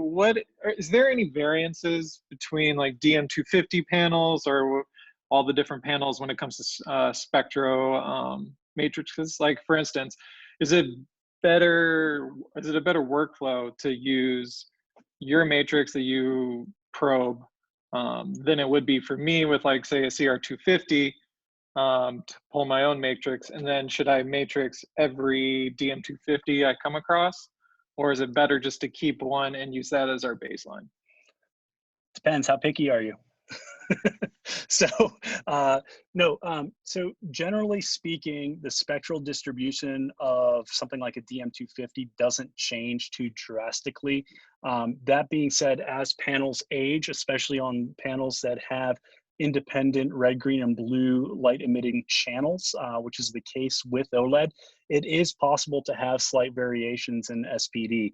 Now, those are typically not going to be significant enough to cause a real perceptible issue. But if you have a spectro available anyway, making a matrix doesn't take much time. You can do it for every unit. I mean, that is definitely a best practice, and it will only make sure that your displays look even more similar. If I were a DIT and time was precious to me when I wasn't in quarantine, I certainly wouldn't spend the time I would make one for all my OLEDs and just call it a day, because it's going to be more than close enough. Where you may get into this becoming more of a real world consideration is, again, on something like RGB top emission OLEDs with independently aging channels. If you have one unit that's brand new and one that's 7 years old, there may be just a little bit of a perceptible difference if you don't do it. And if you have the time and if you have the equipment, there's no harm in doing it that way. It will only improve consistency. It won't hurt consistency to do it, to do extra matrices. Awesome, thanks. Yeah, no worries. Oh, Chris Bolton, you're up. Well, the funny thing is, I totally forgot what my question is now. Oh, you know what? You know what it was? My question was, in sort of the 5K US price range, if we're going to go out and buy a probe, what would be your suggestion? CR100, hands down. They are phenomenal probes. They're very stable over time. And if you send it to us, we can make matrices very quickly and easily with them. They actually have a really cool CRI utility that allows you to make matrices very quickly. But then once the matrix is created, we found that the CR100 is the one that is the most stable. So it's the one that requires recalibration the least. A lot of other colorimeters are excellent because they're very fast. They have very, low light, very good low light capabilities. There's some probes that measure a lot. K10A, for example, measures faster than the CR100. But the CR100 we found to be the most stable of those. It provides excellent accuracy, and colorimetry research is very quickly becoming kind of a standard throughout Hollywood. I know a lot of large facilities who are heavily invested in those probes. So that would be a good way to go. And as a bonus, it looks like a lightsaber, which is always awesome. So. And which version of LightSpace CMS works with that probe? Basically anything from LightSpace FSI Pro and up from there. With LightSpace, it's best to look at their website for the breakdown of different products, or our website if you're just looking to use it with our monitors. With our monitors, there are FSI specific versions of LightSpace that are lower cost, but only export in our LUT formats. So there's LightSpace for FSI that only works with an I1, very, very inexpensive. It's $600 for the program and the probe. There's FSI Pro, which I think is around $1,000, and that will work with the K10A, CR100, and then of course you have full versions of LightSpace. LTE, you have LTE, you have a Pro, you have XPT. Depending on what you need, how many different display technologies you need to deal with, but anything from kind of that $1,000 version up typically works with a CR100. Yeah, I have your I1 OEM version. Yeah, so with that, something important to mention, this is true of Calman and LightSpace, is they both have upgrade paths that are pretty reasonable. So if you have the FSI version for the I1 and you want to upgrade, just contact us and we can get you a custom price quote through Light Illusion for upgrading from one to the other. You won't have to pay full sticker for the new version. It basically just a new license you load in. And they're really good about offering fair pricing on those upgrades. Great. Cool. More LightSpace questions? You had a question about LightSpace. Hi, Bram. I don't suppose you've been one of the beta or alpha testers for the forthcoming ColorSpace. Is there? If so, is there? Yeah, we actually showed early iterations of ColorSpace at the last NAB. And at several trade shows. We've been an early tester of very early alphas, and yeah, so we've had extensive experience with what's been available so far. I still need to check the latest version. Steve just sent me that yesterday. I just haven't had time to go through the latest iterations, but yeah, we're pretty familiar with it. Okay. Is there a significant difference in terms of performance on basic stuff like what you just showed? On the basics, I think the fair answer right now is probably no.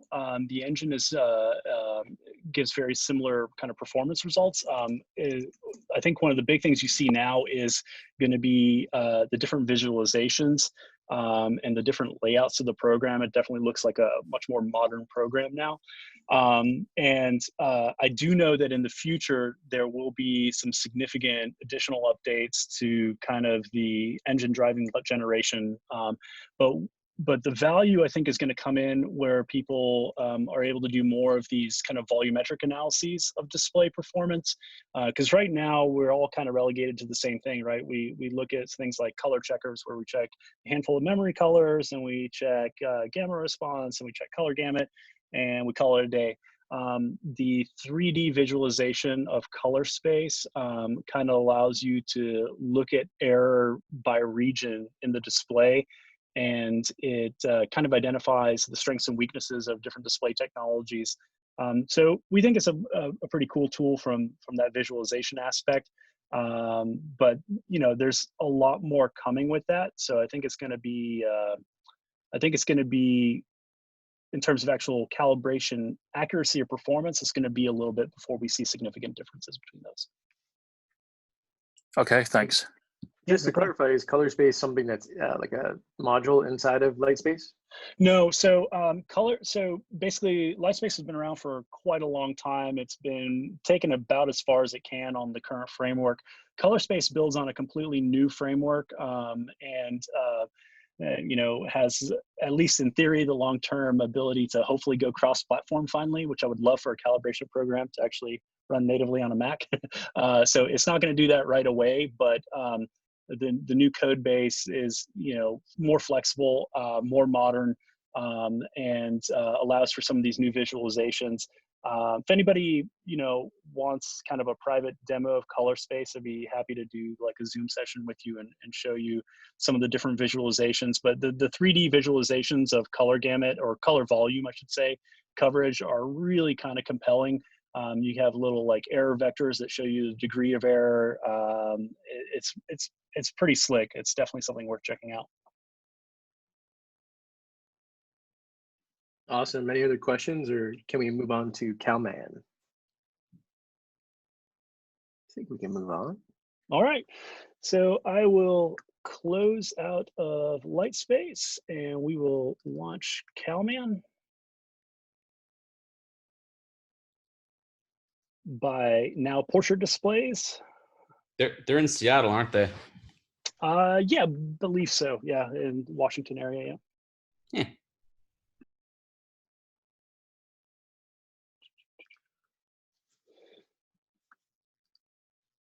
So we'll wait for that to load. I think, you know, kind of fundamentally, one of the differences with Calman is it definitely is a more, whereas LightSpace is a very open architecture that allows you to do a lot of very powerful things. It doesn't hold your hand quite as much. Calman definitely is a more workflow-based approach where it guides you on do this, then that. And for that reason, I think LightSpace, once you become kind of a pro user of it, can be a little quicker to operate. Calman can be quite quick too if you skip all the steps you don't need. So once you get used to how the thing works. So, but they're both excellent. Both have very good calibration accuracy. And again, we'll kind of showcase how that works here. So, so I've got the workflow that we've built, which is just a FSI calibration workflow. You'll see that I'm already connected. I got sync mode to auto. I'm going to change that to on. This is kind of the similar method to what we did in LightSpace. I know that my frame rate of my source is 24, so I'm going to type in 24, and that's going to provide good measurements with the CR100. You have your matrix selection here. So all the matrices that have been programmed in, select the DM240 matrix. And on source, I'm going to do find source, and I'm going to select resolve. Now, before I do that, I should mention that the way that, you know, if you're a first-time Calman user, you would normally do this is you'd go through the workflow and you'd hit next. And then you can do all these same things from within kind of the workflow window here. What I see is that a lot of advanced users, once they get used to this, just kind of skip all that and go right to the top where you can make these same selections very quick without moving to different windows. You connect here, again, 10 to 1155.6 is my IP. I'm going to go up here. I'm going to go to workspace, monitor calibration, SpectraCal. Still says SpectraCal, but look for the Calman one. And you're going to hit connect. And same thing as when we were using LightSpace, is going to now be talking to Calman and generating our test patches through Resolve. So you can go through all these steps here where you kind of do your pre-cal measurement, your, you know, 1D LUT, 3D LUT, luminance check. There's all these different things. If you want to do the equivalent of what we just did, if you're kind of a, again, a pro user and you want to just get to the nitty gritty of doing your 3D LUT already, you can skip ahead to the Cal 3D LUT. I'm going to do the same thing with my monitor. I won't switch to the monitor feed because you guys can probably still see it in that small window, I believe, if you have it over to the side. But yep, we can see it. All right, I'm going to see here, and there we go. And I'm going to just bypass the 3D LUT again. That's all I'm doing on this display. So LUT bypass 3D. So the 3D LUT is now bypassed. I'm going to move my IPRU out of the way again. And then from here, size the window so it looks a little better. From this 3D LUT calibration, I've selected CR100, I'm bypassed. I'm going to hit the AutoCal button. And first I need to select the display, sorry. So for our BoxIO device and for the XM series, you would select Flanders Scientific. But for any of the other things, you're actually going to select SpectraCal and you're going to select the cube generator. And so this is the cube generator 3D LUT. That'll basically generate the file that we need to load to the monitor. I'm going to hit connect.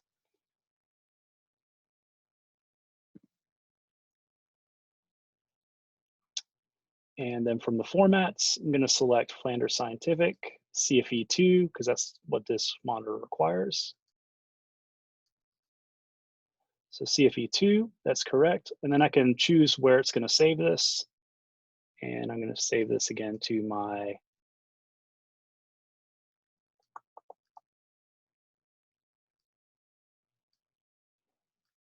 CalLuts folder.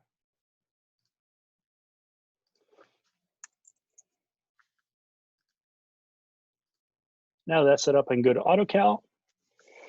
And when I go to AutoCal, you see all these things confirmed again. I'm saving in Flanders CFE2. I'm going to select other models. I'm going to type in DM240 because that's what I'm calibrating. And this is where you select what the file name will basically be. So, and where you want to save it on the monitor, user 1, user 2, user 3, Rec 709, SMPC, all those positions available on the monitor.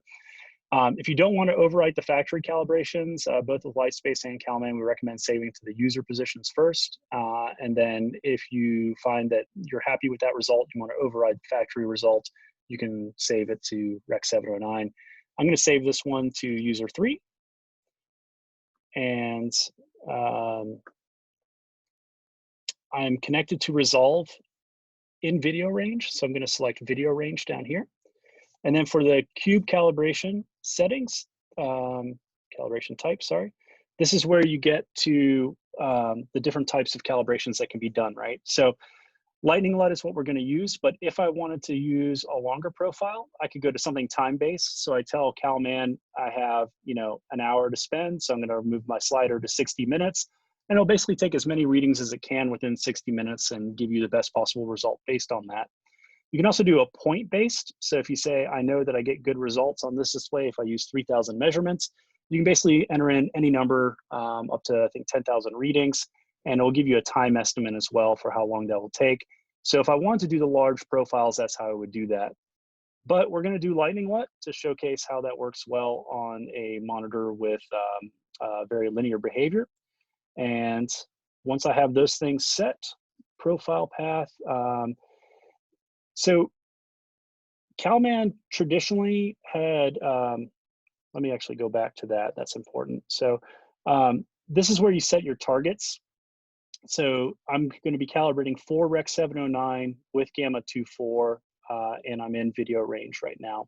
So if you want to change targets, if you want to calibrate for Judd, if you want to calibrate for P3, you would actually do it from this area here. And if you want to do different, EOTFs, you could type in your EOTF value or select your EOTF value from here. So that's what's going to set your targets. So something that they added several years back, which is pretty convenient, is that you can now retarget. So you can actually load a previous profile, and let's say you want to do one profile and calibrate for both, 2020 and Rec 709.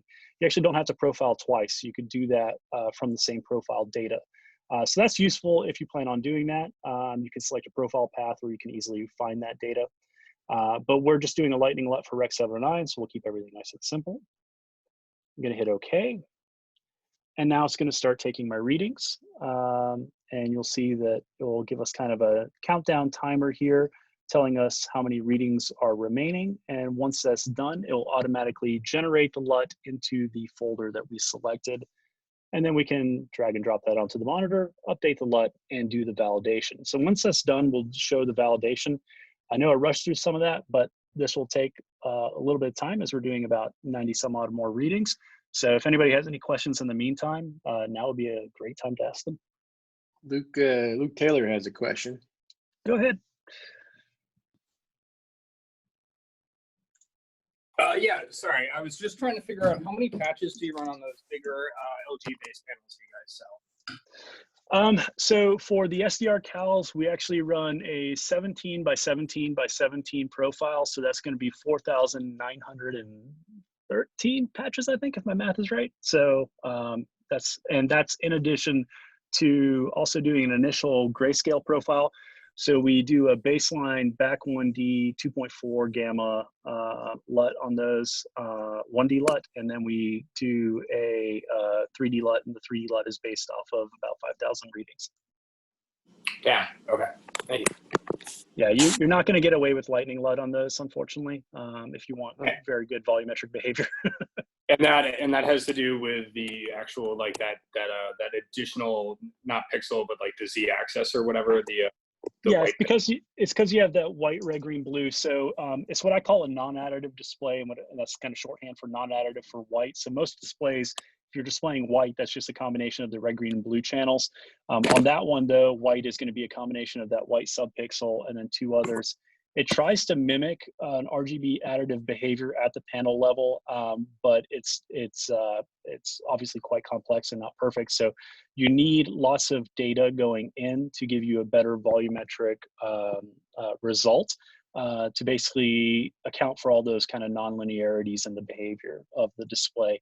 They can be calibrated quite well for SDR. Again, it mimics the RGB additive behavior close enough to where with 5,000 readings, you can get a great result. For HDR, that's a much bigger challenge because of the volumetric collapse on top of that. So they can be calibrated for HDR, but it's not easy. Okay. And Jamie, can I throw one more question out there? Yeah, go for it. Real quick though, hey Bram, can you switch your screen share to the monitor real quick, just so in the video we can see what it's doing? Yeah, sorry. And then Luke, go ahead. Yeah, then you can switch back after it's done. Second question is, I wanted to just ask sort of like, what are some of the major challenges when it comes to calibrating for HDR? I mean, I've never done it, I've never been in a position to do that, but like time-wise, what are the challenges to expect with that? Yeah, so there's a lot of different challenges based on the type of display. And that's probably the biggest thing that comes into play with HDR is that the approach is a little bit different for every type of display out there. So with WOLEDs, one of the huge challenges is that you can't do full screen patches, right? Because there's really significant loading behavior. You're going to get maybe 140, 150 nits full screen.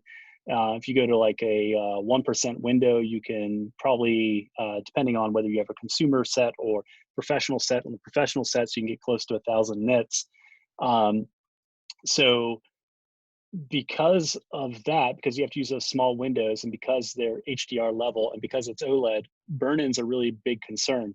So you can't really do a 5,000 point analysis without burning a nice little square into your monitor. So you have to kind of get creative. We recommend those displays primarily for SDR where you can use full patches. We do have HDR calibrations built in, but just to be very frank on our approach on that, what we did is we basically sacrificed a bunch of panels and did very large profiles in HDR to characterize the behavior. We use those as our baseline volumetric cal, and then we only calibrate the 1D LUT component because we can do that quickly enough to not burn in and damage the screen.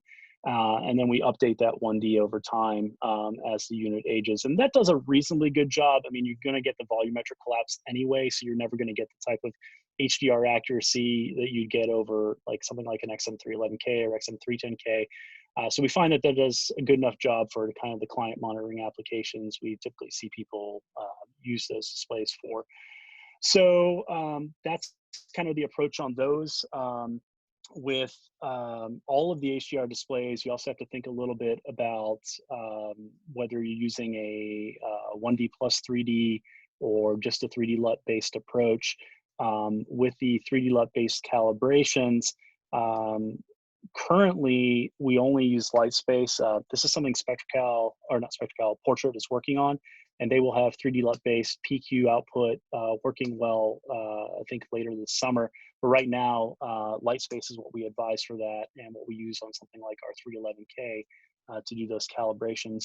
And with that, you have to think about, do you have your back 1D LUT set up your baseline of the display in PQ, or do you have it set up for a gamma EOTF? On the 311K, we actually use a gamma EOTF on the display, and then we build the PQ component with the 3D LUT volumetric calibration. On the 310K, it's a slightly different approach, and that has to do with the way the algorithms drive the unit. The baseline EOTF of the display is actually PQ, so that changes the way the 3D LUT has to be built. So those are kind of complicated things. They're, we can walk people through those if they have those specific monitors, but it does kind of highlight that the approach is different depending on the display technology. Is it zone backlight? Is it light modulating cell layer? Is it W-OLED? Is it RGB OLED? All of those displays kind of necessitate different approaches. And it's honestly been one of the big headaches with HDR is that you have to do all this research and find out what works well. So that finished, and that was a 6-minute calibration. So I'm gonna show that here. So you see here, 6 minutes, 10 seconds, 101 readings were taken. Hit OK. And now that will have been saved to my Cal LUTs folder. And I have user 3. So I'm just gonna copy that over. I'm gonna plug the display back in. This is the USB that I'm plugging in. So again, shows up as a mass storage device.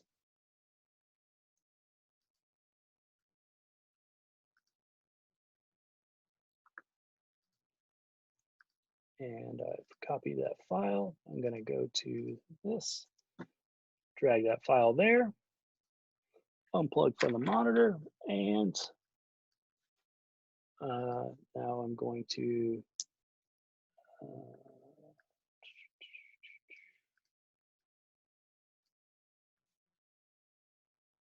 update the LUT on the monitor. So I'm just going to go, and I can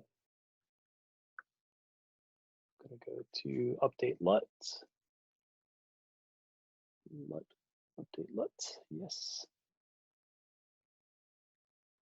Okay, so the LUTs are updated. I'm gonna go bypass back to none. I'm gonna go to the top of the ColorSpace menu and select user 3, which is where I saved it. And now I'm gonna validate that result. And that's where this post-cal verify comes in. And I'm gonna select read series. And now it's just basically gonna see how the calibration was. It's gonna do EOTF check and a volumetric check. So right now it's doing the EOTF check. It's basically measuring the grayscale, and it's giving me my delta E 2000 values across here. It'll spit out the grayscale average and max performance.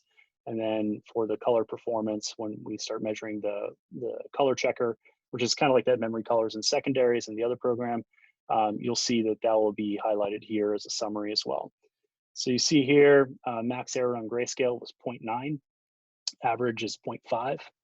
Now we're going to do our volumetric check. I'm going to see how that Are those numbers good, Bram? Just for the people that don't know when the this, graph looks broken, it's good. So with Delta E 2000, typically anything 1 or less is considered not a discernible difference. The normal threshold that is, as an industry, kind of usually accepted for SDR is as high as 2.6. Would you show how to change that scale for the Delta E on there? Because right now it's set to 10. Oh yeah, so what you can do is you can actually right click and hit properties, and you can actually change the access. So now we're going to do auto access. You can also do a manual access if you want to set like the top end as 5, you could do that, and it will change the scale accordingly. So that's how you change that scale. So if you're seeing any values that are over 2 on that Delta E 2000 graph, that means perceptually by eye, you should be able to see a difference. So here's the thing with Delta E, is it really depends on the color in question, right? So Delta E 2000 is not perfectly perceptually uniform. No Delta E metric is. Delta E 2000 is typically considered better than some of the older metrics. But what you'll see is that it really depends on the color. So a value of 2 on a dark blue is not the same as a value of 2 on a mid-gray. The actual ability of an observer to tell the difference it varies depending on the specific patch in question. So these are approximations at best. The other thing that comes into play is, you have to remember the human eye is extremely good at comparative judgments. As an absolute measuring tool, it is absolute garbage. So if you put, something with a color difference of Delta E 1.1, and you have those two things butting up right next to each other, you might very well be able to tell the subtle difference. If they're on 2 displays where you have to turn your head left and right to see the 2 different displays displaying the different patches, you probably think they look the same. So it's very, very hard for your eye to be, kind of an absolute instrument, kind of like colorimeters. We have time for a couple questions. We do. So just as a summary though, max error 1, average 0.3. So again, the question is, do you want to spend 2 hours doing 3,000 measurements if your display can do this in 6 minutes? Probably not. So, and that's specifically for DIT's onset, not in a perfect environment, like in a dark. Yeah, even there. So studio. So here's my thing with that is that if time is no object and you can let it run overnight, then yeah, doing a massive profile is fine. The interesting thing is that depending on the probe you're using, depending on how many test batches you're taking, depending on the stability of your computer and the software running, you can run into problems by doing profiles that are too long. In fact, typically with these things, if you take too many measurements, you can actually start inducing things like banding as the panel or as the LUT tries to overcorrect for small errors. And what helps a lot with that is having tetrahedral interpolation, which by the way, all DM series with the latest firmware now have. So tetrahedral LUT interpolation will give you much less chance of that happening. And also better probes. But if you have a probe that, if you measure the same patch 10 times and it gives you, a difference of 0.003 in the X or Y coordinate every time you measure, then probe variability from reading to reading can induce problems by taking too many readings. So sometimes spacing out readings more, taking less readings actually leads to a more pleasing visual result. So those are all things worth testing out. If my display in post did this off of a 6-minute cal, I would not waste the time doing a larger profile, even if I had the time to spare. Copy that. Just to reiterate for everyone kind of curious, if you do a verification first and your results are coming in like this, I think Bram can agree that there's not really a need to calibrate. Don't redo your cal. I mean, it's like updating software in the middle of a shoot. You're just asking for problems. So. All right, let's get to some questions. Kyle Hoekstra, you had a quick question. Hey, Bram.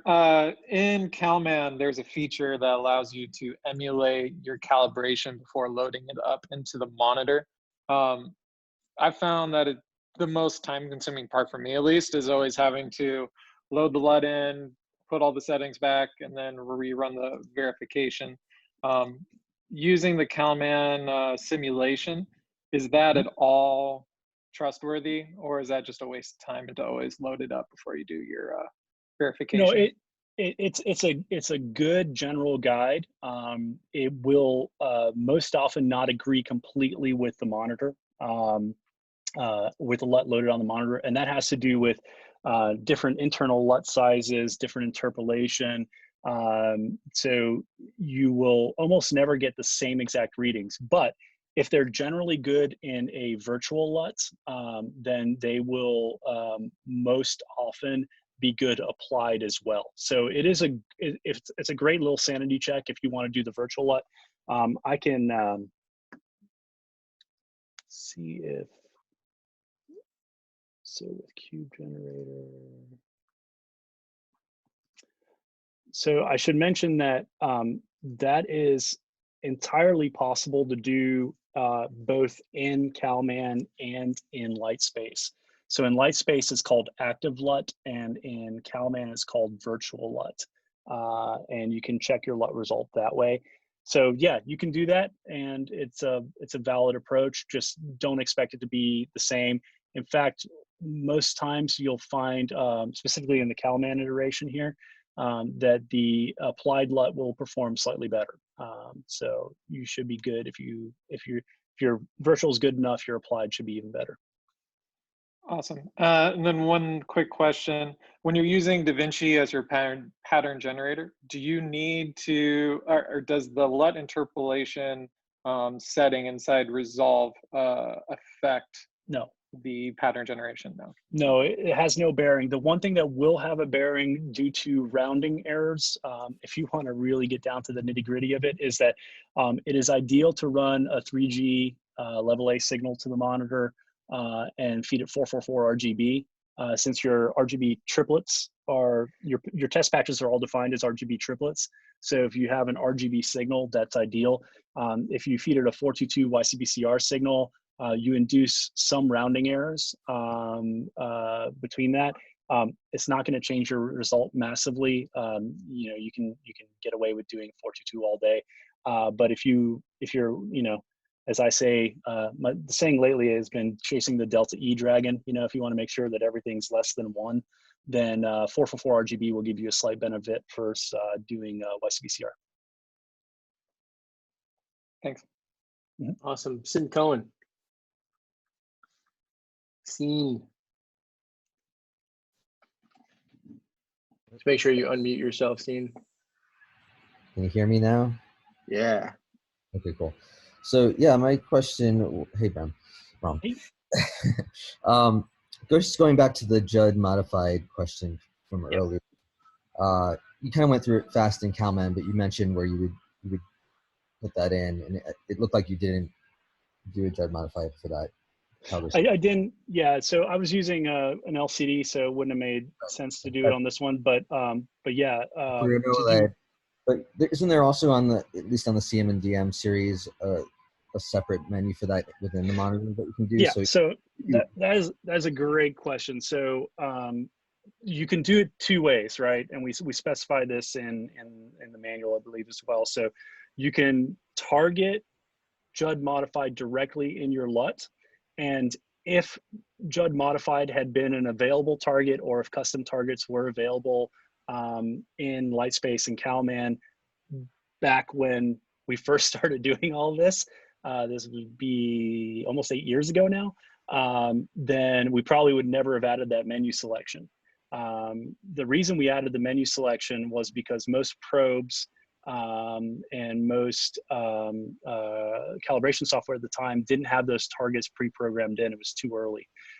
So what the menu selection allows you to do, again, thanks to the linearity of the OLED panels, of the RGB top emission OLED panels, is that we were able to employ that modification after a standard, you know, plain Jane vanilla 1931 CMF calibration. So you can use that menu selection and it will alter the white point. Mathematically, it will transform from a perfect D65 cal, if you can do that, to the Judd modified white point without you having to do anything special in your calibration software. You can also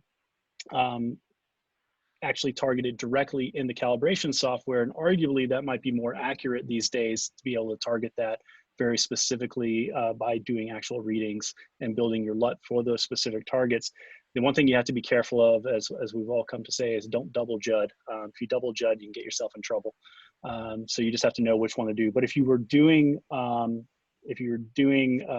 cal for Judd, you would just select that as your target instead of Rec 709. And just to be clear on where you would do that. So if I go back to sharing here, and I've got my ColorSpace target, you can actually do like Rec 709 Judd. You can create your own new one. So you can basically type in what you want your red, green, blue, chromaticity coordinates to be. You can select the white point. You can select the EOTF formula as a target, and it will calibrate for those things within the program. So there's multiple approaches. You can, again, do it kind of either way. This as an alternative to what, so some of our competitors don't do 3D LUT-based cal, they only do white point calibration. So the early advice was to do the offset at the probe level. So you would actually offset your probe readings. And as we talked about, that works great if you're only offsetting white and only measuring white. But if you're trying to do a volumetric profile on cal, it's really dangerous to do it at the probe level because it would affect your readings of red and green and blue and everything else, and your cal would be quite off if you did it as a singular, subtract this amount and this amount from all the XY readings. That's why we don't advise doing it at the probe level at all, ever. It's just a bad practice if you're doing volumetric calibration of your monitor. You can do a alternate CMF if you want on the probe, but you should not do just kind of blunt instrument XY plus minus of every reading. And then on that note, you would also want to make sure that the Judd modified menu setting was off before you did the calibration, right? Because that would. Yeah, you want to make sure it's off if you are. And so one interesting thing that we've did several years ago is we added one 3D LUT memory position that's called R709JM. And so you can save your file as jm.cfe instead of rec709.cfe. And if you save it as jm.cfe and put it in that position, it actually doesn't allow you to select Judd as a menu toggle. It actually automatically grays it out. So that's a good way to prevent the dreaded double Judd, is to, if you're calibrating directly for that, save into the jm.cfe position, and it will lock out that option on the menu. Cool. And then you kind of covered a lot of this already, but when you're attempting to do HDR calibrations, it's a whole other set of settings within the software in order to achieve that, right? You basically have to know the display technology, make the, there's also different HDR technologies. So you have to set things very explicitly. Like, is there, maybe it's off topic, but how do you go through like an HDR workflow within this? So we'd have to go back to LightSpace to show that, but basically you select PQ as your target, and you profile very much like we did. You'd obviously want to put the monitor in its high luminance mode to start, and then depending on the approach you're using, either build that back 1D gamma or back 1D PQ response, and then do your volumetric cal and just target it. The important thing with targeting in LightSpace, with targeting the PQ LUT, is that you have to type in what the max luminance of the display is. Otherwise, it will calibrate it as if though the display is doing 10,000 nits, and it's not. So your result will be scaled and it won't be correct. If you're interested, I can show you that real quick by switching to LightSpace. I don't know if we're getting too off topic or if you guys are cool with me showing you that real quick. Might as well. And you mentioned Calman is not going to have that feature until later. So right now, the only HDR calibration that I know of that they do is twofold, right? They do the kind of QC. We actually do a lot of our HDR QC with Calman. It has some great Delta E ITP reporting. They're one of the first to implement that, and that is actually the new Delta E metric used when doing validations for like Dolby Vision facility certification. So they have some great tools for that. You can do manual cal on some displays. You can do manual tweaks on our displays. And they also, on some consumer devices, I believe, do matrix plus 1D LUT. But what they don't do right now is 3D LUT-based cal for PQ targets. They don't advise that, but I have it on very good authority from them that that is coming. It's something they want to do. But right now, we do that actually within LightSpace. So I'll quickly switch back to LightSpace and just show how that works. And I'm still sharing my screen, good. So I won't actually have to profile, we'll just kind of show how this works in theory.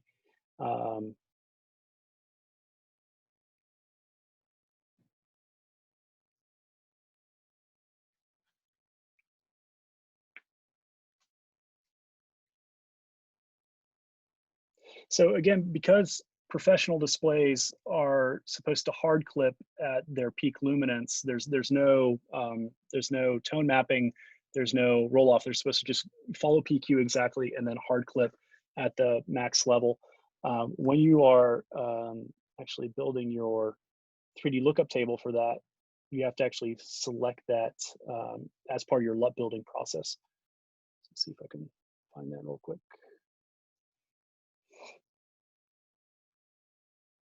So let me just see if I have one saved here. So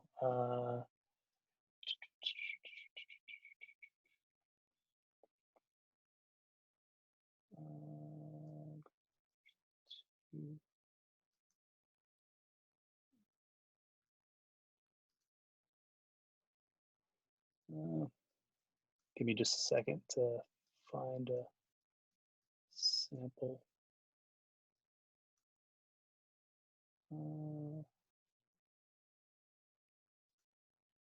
There we go. Okay, so what you would actually do is so here you're going to select your target. So let's say we want to do PQ, P3, D65. Then I'm going to select a profile I did of a test monitor that we had in here. And what you're going to see here is the maximum measured luminance at the time for that display. So it's 949 nits. So what we want to do here in this EOTF nits area is we actually want to type in that same number, 949. And then we want to create our lookup table with that. If you don't type in this number, it will try to target 10,000 nits in the LUT, and that will give you a poor result. So I'll let that run for a second, but basically that's the additional step you have to take when doing those 3D LUT-based cals is you have to tell it where that hard clip point is, where you want the LUT to basically cap itself. And that's what you'll get by typing in that number. This, because it's a PQ LUT, will take a little bit longer to generate. But when it's done, I'll be able to show you where that hard clip is taking place in the 3D lookup table. Now, interestingly, we talked about kind of being able to do like tone mapped 3D lookup tables for use on lower luminance displays on set. By actually clicking on the EOTF nits button, you'll have those options. That's where it's going to show you where you can start your roll off, where you can end your roll off. So it has some of those toggles for scaling and tone mapping to allow you to kind of mimic HDR behavior in lower luminance displays. So that's something worthwhile to look at if you're looking for something besides kind of the built-in settings on a DM series. If you want something a little fancier for, you know, whether it's our monitors or 500 nit monitor or 600 nit monitor that you're dealing with, you can actually make those selections and toggles from within the program there. Sorry, this generating 3D LUTs for PQ takes a little bit longer. So maybe there's another question or follow-up question to that. Yeah, can we sneak another question in while this is going in the background? Yeah. From somebody that typed in, for Sony PVM panels, is there a best practice for incorporating a LUT box for calibrating panels that can't store an internal LUT? I know that's technically your competitor, but you know, No, it's a valid question. I mean, you know, our sales pitch angle of it is that, you know, we love seeing that when there's a monitor that doesn't have built-in LUT support that has a LUT attached to it simply for calibration purposes. That's a big win for us, because that, you know, having a open calibration architecture, being able to work with LightSpace and Calman and, you know, user-generated 3D lookup tables from, you know, home-brewed applications. We're all about that. So we like seeing those types of things. But all you would do is you'd put it in this widest gamut mode. So what you're trying to do is approach either native color gamut, if that's an available selection, or if you can't do native color gamut, just the widest gamut. So if there's a P3 selection, do that. If there's a wide selection, do that. And then you profile the display. And then you generate your LUT like you normally would and load it onto the BoxIO, or, you know, honestly, if you're just using it for calibration, not that we wouldn't love you to use a BoxIO, but there are cheaper LUT boxes if you just need a static LUT. You can do that. Or if you're really on a tight budget, you can load display LUTs even within Resolve directly. So those are all possibilities. Copy that. Chris Bolton, you're up. It's kind of a three-part question, and actually, I'm just going to ask the question that Danny just asked on the chat. Sure. Does Sony have published numbers for offsets somewhere? Any idea about that? When you say offsets, you mean for the probe offsets? Yeah. Yeah. I can tell them to you by doing the math, because all it is they're recommending that you use Judd, right? So it's going to be, you take 3127 and then you subtract 3067, and that gives you the offset amount. I think it's 0.011 and I forget. If you download the Sony software and look at it, it actually says right in the software app what that is. Yeah, 0.011 and say 3127 minus. They also have specific offsets for different probes that you're using too. Yeah, that I'm a little, that's a little more dubious, but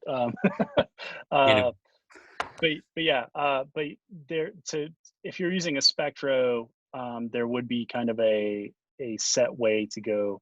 Now, the other thing is that there were 3 variations of top emission RGB OLED panels. Actually, there are more, but there were 3 variations of SPDs that I know of. And for each one of those, there might be slightly different targets to get you to Judd modified value that would equal what the CRT would have measured. So my questions were the peak luminance you had in that PQ option in the calibration software. Where was that value derived from? Is that just from a previous calibration, or how was that derived? You mean where it said maximum luminance? Yeah. Yeah. That was a pre-release 311K that we did that only did 949 nits. New ones uncalibrated do closer to 1050 to 1100 nits, and then calibrated right around 1000 nits. But yeah, that's just the measured value basically. So what's cool is as you select your, actually go back to the screen share here. So as you select the profile that you did here, it will actually automatically pull the maximum measured luminance value. And you can type in that figure right here. Now that is assuming this is the figure you get and it measures D65. So again, with us, because we're using a back 1D LUT to establish baseline white balance and EOTF, that will be D65. But if you were doing like a W-OLED natively without a back 1D LUT would be like 10,000K. So you have to actually probably type in a lower number, and that's a little bit of a try and examine, see what works, because color temperature changes in 3D LUT-based calibration are always going to be subtractive, right? So you're going to lose luminance. So here we won't lose much of any luminance because we're staying D65. But if I was also trying to do a color temperature shift, then I might have to spare 50 nits to go from 10,000 K to a lower color temperature. So that's a little bit, trial and error to see what works if you're not already at D65. But if you're already at D65, like you would be with any of our monitors, this won't be an issue, and you can just type in the measured number. Right. And then the second question was, is there a way to use the BoxIO yet as a test pattern generator? There is. The only reason I'm not showing it is that that's just not as common of a method, but BoxIO has TPG built in, and you can actually connect it directly in both Calman and LightSpace as a test pattern generator source. So I won't be able to do it until this finishes building my LUT, but I will. I can show that. But basically, you just connect to it as like we did in Calman, connecting to Resolve by typing in an IP address. You type in the IP address of the BoxIO, tell that that's your TPG source. And what's kind of neat about that is you can use BoxIO as either a standalone TPG or you can use it as a TPG and your actual LUT device. So and one thing that we added at the request of both Portrait and Light Illusion, and this was probably a couple of years ago, is the ability to have the LUTs active in the TPG mode as well. So you can validate your LUTs on the actual device without having to use an external source. So it'll generate the LUT and the TPG in the correct order so that you can actually validate the result on device without having to use, again, a different source. Right. Yeah, I have a spare BoxIO Lite kicking around that I could use for that. So yeah, they work great for that. The cool thing with that is you can also, with our TPG, select whether you're getting 8, 10, or 12-bit output. 12-bit TPG is typically otherwise difficult to get out of other devices. You can, yeah, I mean, it's pretty straightforward, but yeah, it's a great little extra device if you don't have a deck link or a mini monitor or something like that laying around for TPG. Cool. Yep. Jordan so Livingston, you're you're still up. churning, unfortunately. So, but go ahead. Hey, Bram, it's Jordan. Yeah. I have a super quick question about the screen you have up right now, and then I have my actual question. But sure. Where are you getting that profile from? Is that something that you provide for the monitors that you manufacture, or did you have to generate that profile? Sorry, I don't understand the question. Which profile? Sorry. When you selected the destination color space, and then it told you that your maximum luminance value was 9. Oh, that was just a profile it did. So all your profiles will show up in that destination list. So that's all it is previous profile. So whatever monitor you have, if you have a DM250, DM240, and you do your profile. So the one that we did earlier, I called it DIT-WIT. So DIT-WIT would be in that list. And so that is the profile that you generated. Yeah, that's just a profile that we took of the display in its native state. So gotcha. Destination, again, is always the measured device. Source is always the incoming signal, so to speak. And what color space you're supposed to be operating in. The source versus destination thing kind of throws people off sometimes. Just remember destination is your monitor. Gotcha. So my broader question is this. Like, I'll often have a couple of the same model of monitor, like I might have a couple DM250s or DM240s, but they're all different ages. And so we'll run calibration on them and they'll all come in within acceptable tolerance levels, but perceptually they don't really truly match. So okay. What would you suggest in that situation? So there's a couple things you can do depending on the probes you're using, and one of them that works quite well is averaging readings. So one thing to remember about probes is that if you take consecutive readings on a probe of the same exact patch, even though the patch isn't changing colors, you might get slightly different XY values. Probe repeatability is usually on the order of 0.0015 or something like that for X or Y. And that variability can actually cause changes. So one thing you can do is do averaging of readings. So if you do like 3 exposures instead of 1, then you'll get better average readings. And if you do that across multiple displays, you tend to get a more, because you're kind of canceling out the variability of the probe. So that's one thing you can do to improve it. The other thing you can always do is you can, if you have a master display that you like the way it's set up, you can profile that and have that be your target instead of a color space. So if you're targeting the same color space though on the same type of display like Rec 7 or 9 on multiple DM250s or DM240s, those should all line up pretty well, and you're probably more looking at probe variability as the culprit if your measured results are, you know, slightly higher or lower when you're done. The other thing you can do is larger profiles. That may help, but I would try the exposure multiplier is what it's called with CR100, or the number of samples is what it's called in Calman. So you can take like 3 samples per read, or 4 samples or 5 samples, and that helps a lot with consistency and repeatability. Where would you go to set that master monitor, like let's call it your A camera monitor, as the target? So it basically is the profile that you did.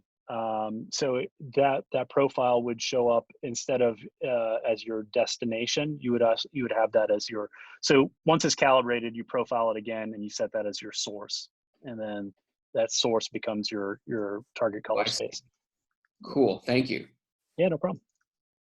And I am going to kill this because I did something wrong, obviously, because it's still churning. So let me. Do you want to move on, Bram, to the Yes. rest, like the devices, BoxIOs, monitors, probes, etc., and we'll come back to that. Yeah, let me just kill this first, and then so I can actually open other things if I need to. We can talk about the mother of all LUT boxes that is now super tiny and runs off a 12-volt, handles 4 cameras, and it's under $200. No.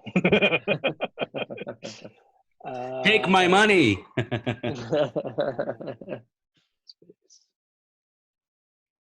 And CFP integration. Yeah, that's a big one.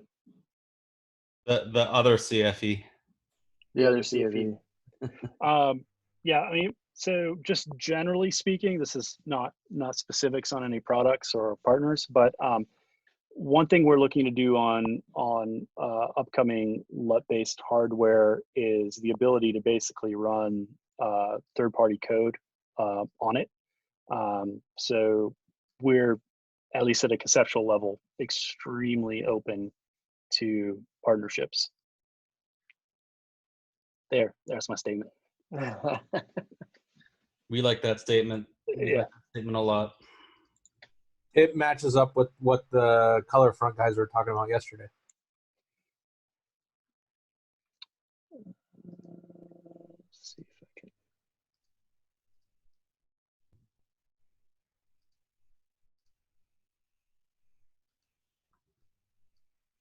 Do you want to start talking about BoxIO and anything that you can share, Bram? Yeah, so real quick, kind of show what a PQ LUT might look like. So this is kind of what the resulting EOTF would look like for potential PQ LUT, but this is one that actually goes to 10,000 nits. So we would see it clamp a lot earlier if we were on a lower luminance display. So if we were on like a 1,000 nit display, you would probably see this clamp right around this area right here. So just wanted to show an example of how that EOTF looks different when you build a PQ LUT. Cool. And then let me figure out how to do this again. Struggle is real sometimes. All right, here.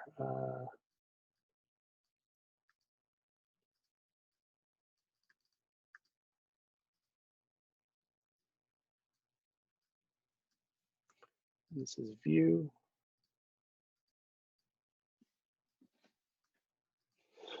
All right, sorry.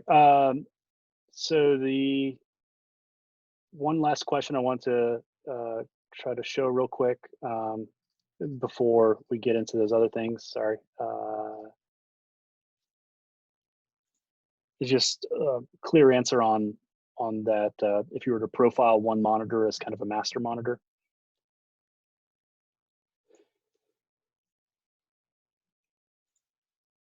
And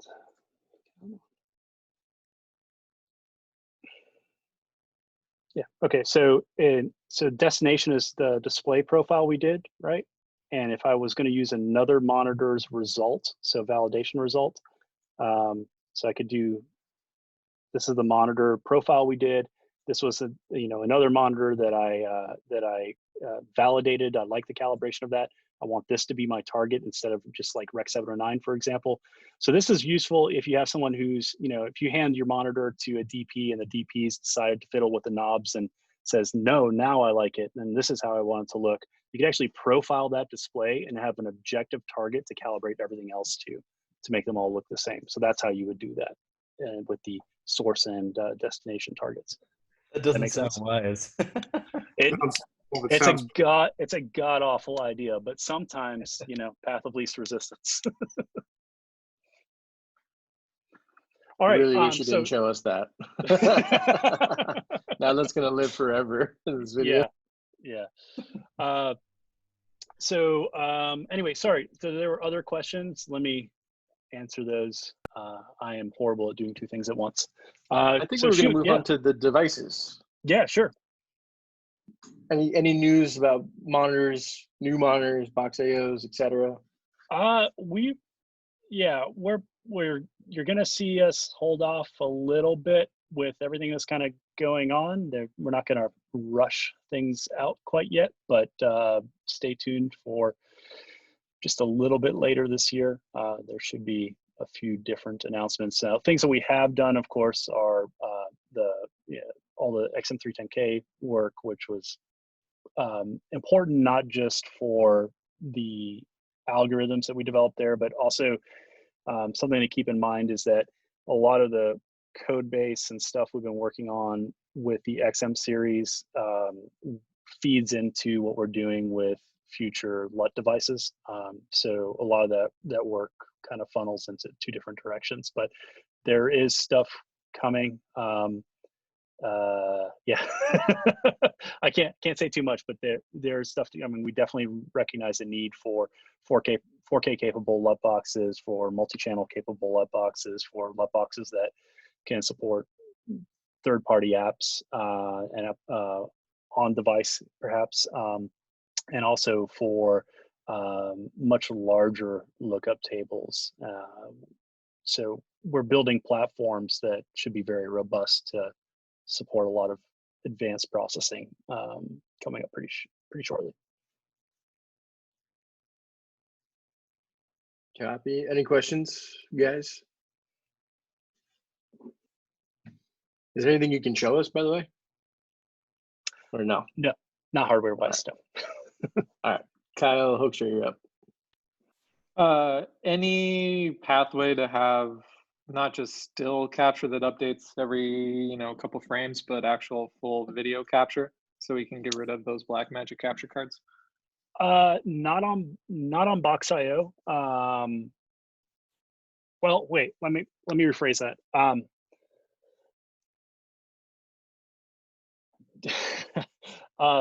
Do you need it to be uncompressed? Not at all. Okay. Maybe. Come on. But yeah, obviously the big issue with the big difference now is that the frame captures we're doing at this point. So while you might just be getting a small thumbnail view in live grade, the important thing to remember is that every time you do a still frame capture in live grade from a BoxIO device, you're actually getting a fully uncompressed full resolution frame. Which is why doing them fast enough to do video is not possible. Now, you can imagine that if you do some sort of sampling or compression where you're not getting full res frames, faster update speeds may be quite possible. So yeah, that's that's certainly been discussed.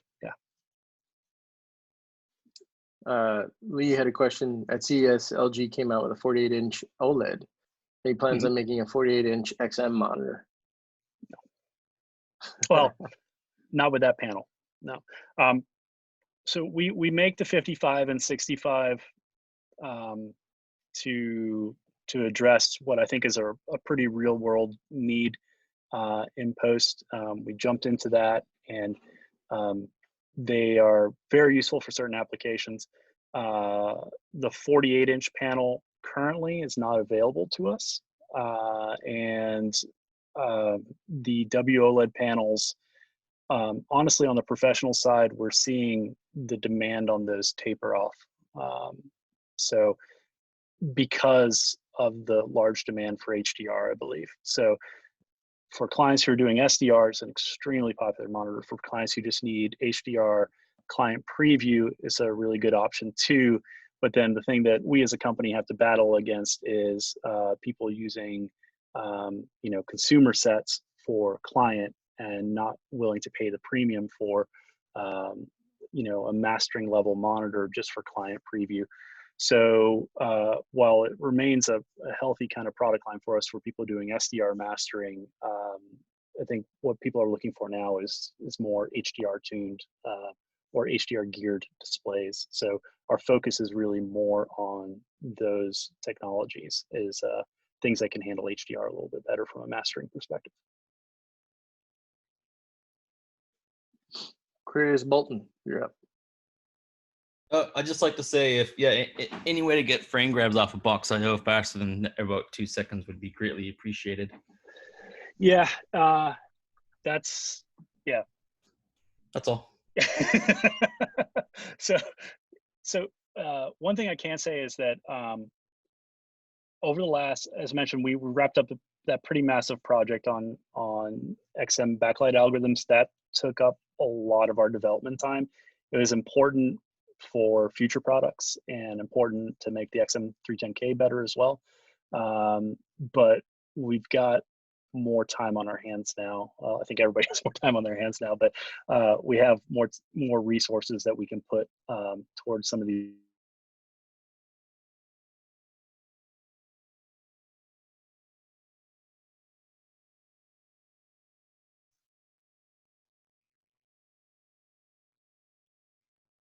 Curtis Abbott.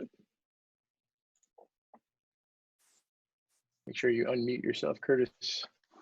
Yeah, I keep getting into the thing, whatever. So without reviewing any future plans, do you think we all need to think about moving towards, the 30-inch monitors, or will we see something coming with 24-inch monitors? I remember a while ago, Sony released that 24-inch. Sorry, we're not referring to, there was a certain 24-inch monitor that was global dimming that wasn't so great. Do you think the days of 24 inches are going away, or will we see, no, something coming? So we definitely don't think the days of 24s are going away. I mean, one of our best-selling monitors is still our DM240 for just a really affordable HD monitor. We think we know that size and form factor make a lot of sense. The challenge we have is that part of the reason people want smaller on the production side, at least, is because of the increased portability. But on the post side, where that's an important part of our calculations in terms of what the demand's going to be like, it's not really much less expensive to make. If we want to make something that competes with a 311K, then doing that in a 24-inch size, it's like there's no, our cost savings is mostly freight. So it's difficult to do something at that level. I think what you're going to see a ton of, this is my prediction, not just for FSI, but what you're going to see from a lot of different companies, is precisely the both full array local dimming and the zone backlight options, because people are trying to strike a balance between power consumption, form factor, high luminance capability, without going to something hyper expensive like these, $30,000 plus light modulating cell layer panels. One huge issue that I think we're going to run into is that in post, I think LMCL, the light modulating cell layer, is going to be those options really only in the 30-inch plus sizes. So the smaller sizes are going to be different from what post is preferring. So I think that's what's going to happen is it's going to force some of the productions, especially higher budget productions, to also use 30-inch light modulating cell layer, even though the form factor and price aren't ideal, but just for that consistency with post, because the 24-inch monitors are more likely going to be zoned or global dimming options if you want something that's HDR capable. So unfortunately that, yes, there will be options smaller than 30-inch. They just won't be the same thing that post overwhelmingly is falling in love with. And in fact, you may have some facilities that look at it kind of the opposite way and go, well, we're going to get like a 310K with a zone backlight, both because it's now more affordable that we have it on sale, and because it can do higher luminance, but also because it maybe looks a little bit more like what the people in production are using actually. So there's going to be a lot of weird discussions like that happening now, but for workflows where consistency between post and production are really important, I think this is going to be a really difficult discussion going forward because it's not going to be the same type of technologies. Copy. Back to the BoxIO question about compressed video, if that was even possible, or at the bare minimum, 1 frame per second recognized as a capture device in live grade. Yeah.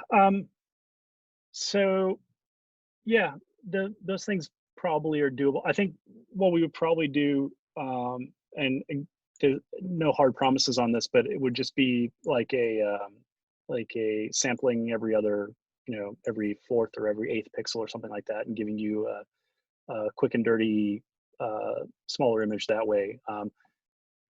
Actually doing proper compression, so to speak, would be for future hardware. Got it. Shell delay. Hey, this is a service question. Sure. Is worldwide, I realize like, DITs are a small percentage of monitor sales and service, but is there some way to conceptualize doing like a couple weeks on the East Coast and a couple weeks on the West Coast for service every year, or some way that we wouldn't have to send our monitors to Atlanta? Yeah. Alpharetta. So one of my kind of, and this is maybe revealing a little bit more than it should, but one of my long-standing considerations, things that I've always wanted to do, is have something on the West Coast personally, and we've come dangerously close to that at times. The current situation kind of makes any of that downright impossible, but just so you know, that is something we've been thinking about a lot. Now, the other thing is we have moved to having, we have, before all this quarantine business happened, we did have a salesperson essentially from FSI out in California, typically at least 1 week out of every month. The idea of having a support person out there, it's not a crazy idea, doing something similar. So that's something, once things get back to normal, we could look into that. We actually have a partner there that has offered us potential co-located kind of space to do something like that. There's more on the calibration front, but maybe that's something we can explore with them once things get a little bit, more back to normal. For what it's worth, we see about 20% of our business, I think, from Southern California. So we know it's an important market. It's also just a hyper expensive market to operate in, as I know you all know. So, but yes, that's good feedback. Awesome. Chris Bolton, you're next.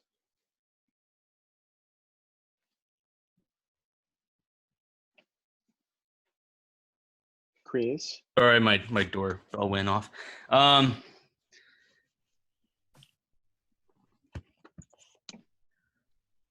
So sort of back to sort of like someone about asking about, you know, you think 30 inches the future? Would you think that something like that could give you an equivalent of a 24-inch, but over a larger monitor where you could tile and have two 24-inch equivalent images on one monitor would make sense? So like a 48-inch display basically, or yeah. I mean, possibly. I think that might be might work against you in terms of trying to power that thing if it was for HDR. Power consumption and heat consumption and size of the displays become pretty real considerations at that sort of size level. So I think we can make something that's makes sense for post, but people already kind of complain about the logistics of getting like a 55-inch OLED on set. Anything besides OLED, like a light modulating cell layer panel or something like that, is going to be a pretty heavy beast. But yeah, it's perhaps is the best I can say, especially with the fact that, again, light modulating cell layer dual panel type monitors are probably mostly going to be found in that 30-inch, 30 to 65-inch is kind of the real world scalable range of that technology in terms of what's going to be available in the coming years. So you just take a 48-inch and just cut the top and bottom off of it. It'd be great. Yeah. So again, dissipating the heat, especially on light modulating cell layer, becomes an issue. There's a reason the chassis is as thick as it is. It acts as a giant heat sink, and the 31s are also the first. The 311K light modulating cell layer is also the first product we've ever made that has fans built in because of the amount of heat that it generates. Those are relatively quiet fans. They're large fans that turn at relatively low revolutions, but we've never had to put fans in something before, and we do on these because they do generate a good bit of heat. A 311K draws about 280 watts too, for what it's worth. So in terms of bringing it on set, that's another consideration. For those reasons, because of those practical aspects, not the performance aspects, again, I think that the zone backlights are just realistically something you're going to see a lot of in production environments in the coming years. Copy. Quick question, Bram. Yep. Somebody's asking, is it possible to do the side-by-side or picture-in-picture that you guys do, but currently, if you rotated the monitor 90 and have them top and bottom in the 90-degree portrait view, if you will? It is not. And the other thing is get a sheet of paper and do the math on that. It's not that much bigger of an image. I know that seems really counterintuitive, but you're gaining maybe an inch or so on the diagonal on a 24. It's weirdly not as big as you would think. But there is no way to do it on the monitor now. It would, one, induce a delay, and two, we don't have a large enough frame buffer built in to be able to even support it with a delay if we wanted to. Got it. Kyle Hoekstra, you're next. Stupid comment. Anyway, I know heat and everything. My monitors already give off so much heat. Anyway, we could do like liquid cooling instead of fans. Yeah, it doesn't make them any lighter to do that. But there are companies who've done that. I mean, they're, again, some of the premier monitors out there had both fans and liquid cooling. The thing that you'll find with a lot of the experimental displays that have been built in the past is that if they use liquid cooling, they're also using fans, so it doesn't really help your issue, so to speak. Certainly form factor is not going to get any sexier by doing that. I mean, it sounds cool. Talk about the service. Yeah. Yeah, we'll just have someone come, recharge the Freon and it'll be good. There's a comment from the chat just to keep 12/24 volt support for monitors, especially in the HDR realm going forwards, which we know is a huge ask, but Yeah, so we don't do it on the 310K and the 311K, again, because the 311K draws 280 watts and the 310K draws about 200 watts. So it's 12 volts, it's certainly difficult. But as we move into some of the smaller options I hinted at, then that's certainly something we'd love to do. I think realistically, again, you're going to find that mostly on zone backlight or global dimming options. Any of the light modulating cell layer units, because of the amount of power they draw and because of the sizes you're typically going to find those in, are probably going to be AC only for the time being. So, got it. Anything else you want to say, or any other questions, guys? Kind of wrapping this up. Bram, real quick, do the monitors themselves have more processing power than the BoxIOs? Which monitors? Like the DM class. So the DM series and a BoxIO have almost exactly the same amount of processing power. The big difference is that in terms of like LUT support and things like that, is that you have to remember that a series of lookup tables on the DM series monitors are reserved for the calibration LUTs. So your C LUTs are different from your look LUTs, but the DM series is kind of like a BoxIO in dual channel mode. Honestly, that's the processing hardware is almost the same. That's why you get look LUTs on the front end, which is basically like using our, which I don't know if anybody uses it, but it's like using the internal loop feature that we have on our BoxIO, where you can loop one input into two LUT channels. The LUT stacking feature, that's the name of it. Sorry.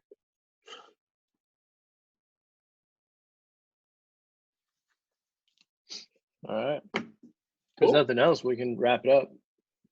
Awesome. Thank you guys so much. A lot of fun. Wait, well, one quick question. I didn't think I thought that was just a straight loop out on the BoxIO. I didn't realize it was a LUT stacking feature. So if you, I could show this real quick. Sorry. Sure. Share screen, and I'm going to go to BoxIO that I have connected. And share screen. So if I have a note for you after this too. Yeah, no worries.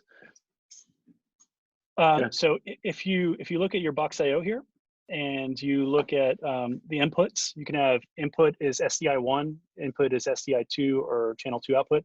So if I go to dual channel mode, so I can have channel 1 be my SDI input, and then, but I could also feed the channel 2 output into there. So I can actually feed, I can see, basically stack one LUT. Kind of the way to understand this is if you were using BoxIO in dual channel mode, and you were going in SDI1, out the processed out, and then back into channel 2, and then out SDI2, you could do it that way with external cables. By doing the channel 2 output and the dual channel mode, we can stack those LUTs internally, so you only have to use one cable in and one cable out, but you can basically apply 2 LUTs in sequence, actually 6 LUTs in sequence. So front 1D, 3D, back 1D, front 1D, 3D, back 1D. So 6 LUTs in sequence, all with one cable in, one cable out of BoxIO. So it's kind of a very limited use case scenario, but our thought process on that, and certainly going forward in other hardware, is that if you get into complex like ASUS type workflows, now this would be limited obviously because you only have 17-sided LUTs, but if you imagine a device that would have 33 or 65 or even larger size LUTs, you could have, one LUT basically be your ODT, one be your RRT, one be your IDT, and you could separate all those out piecewise, but still have one cable in, one cable out of a device doing that. So, holy smokes! Hey, Bram, while you have that open, could you click on the settings tab right there for the BoxIO? Is it possible in the future where it says change network settings to make this more obvious that it's like once you change the IP address of the BoxIO, when you go into this, it looks like that this is the actual address of the BoxIO. It gets a little confusing. Granted, I know it now, but I got you. So what you're saying is, if I've changed it to like 10.1.10.77, that this pre-populates into 10.1.10.77. I've had a few people ask me which the real, it's just a simple thing that people get confused about, but I've had people get confused, you know. Yes. No, that's good. I'll talk to, so the software guy who does the IPRU actually works out of Atlanta. So I'll talk to him tomorrow morning about that.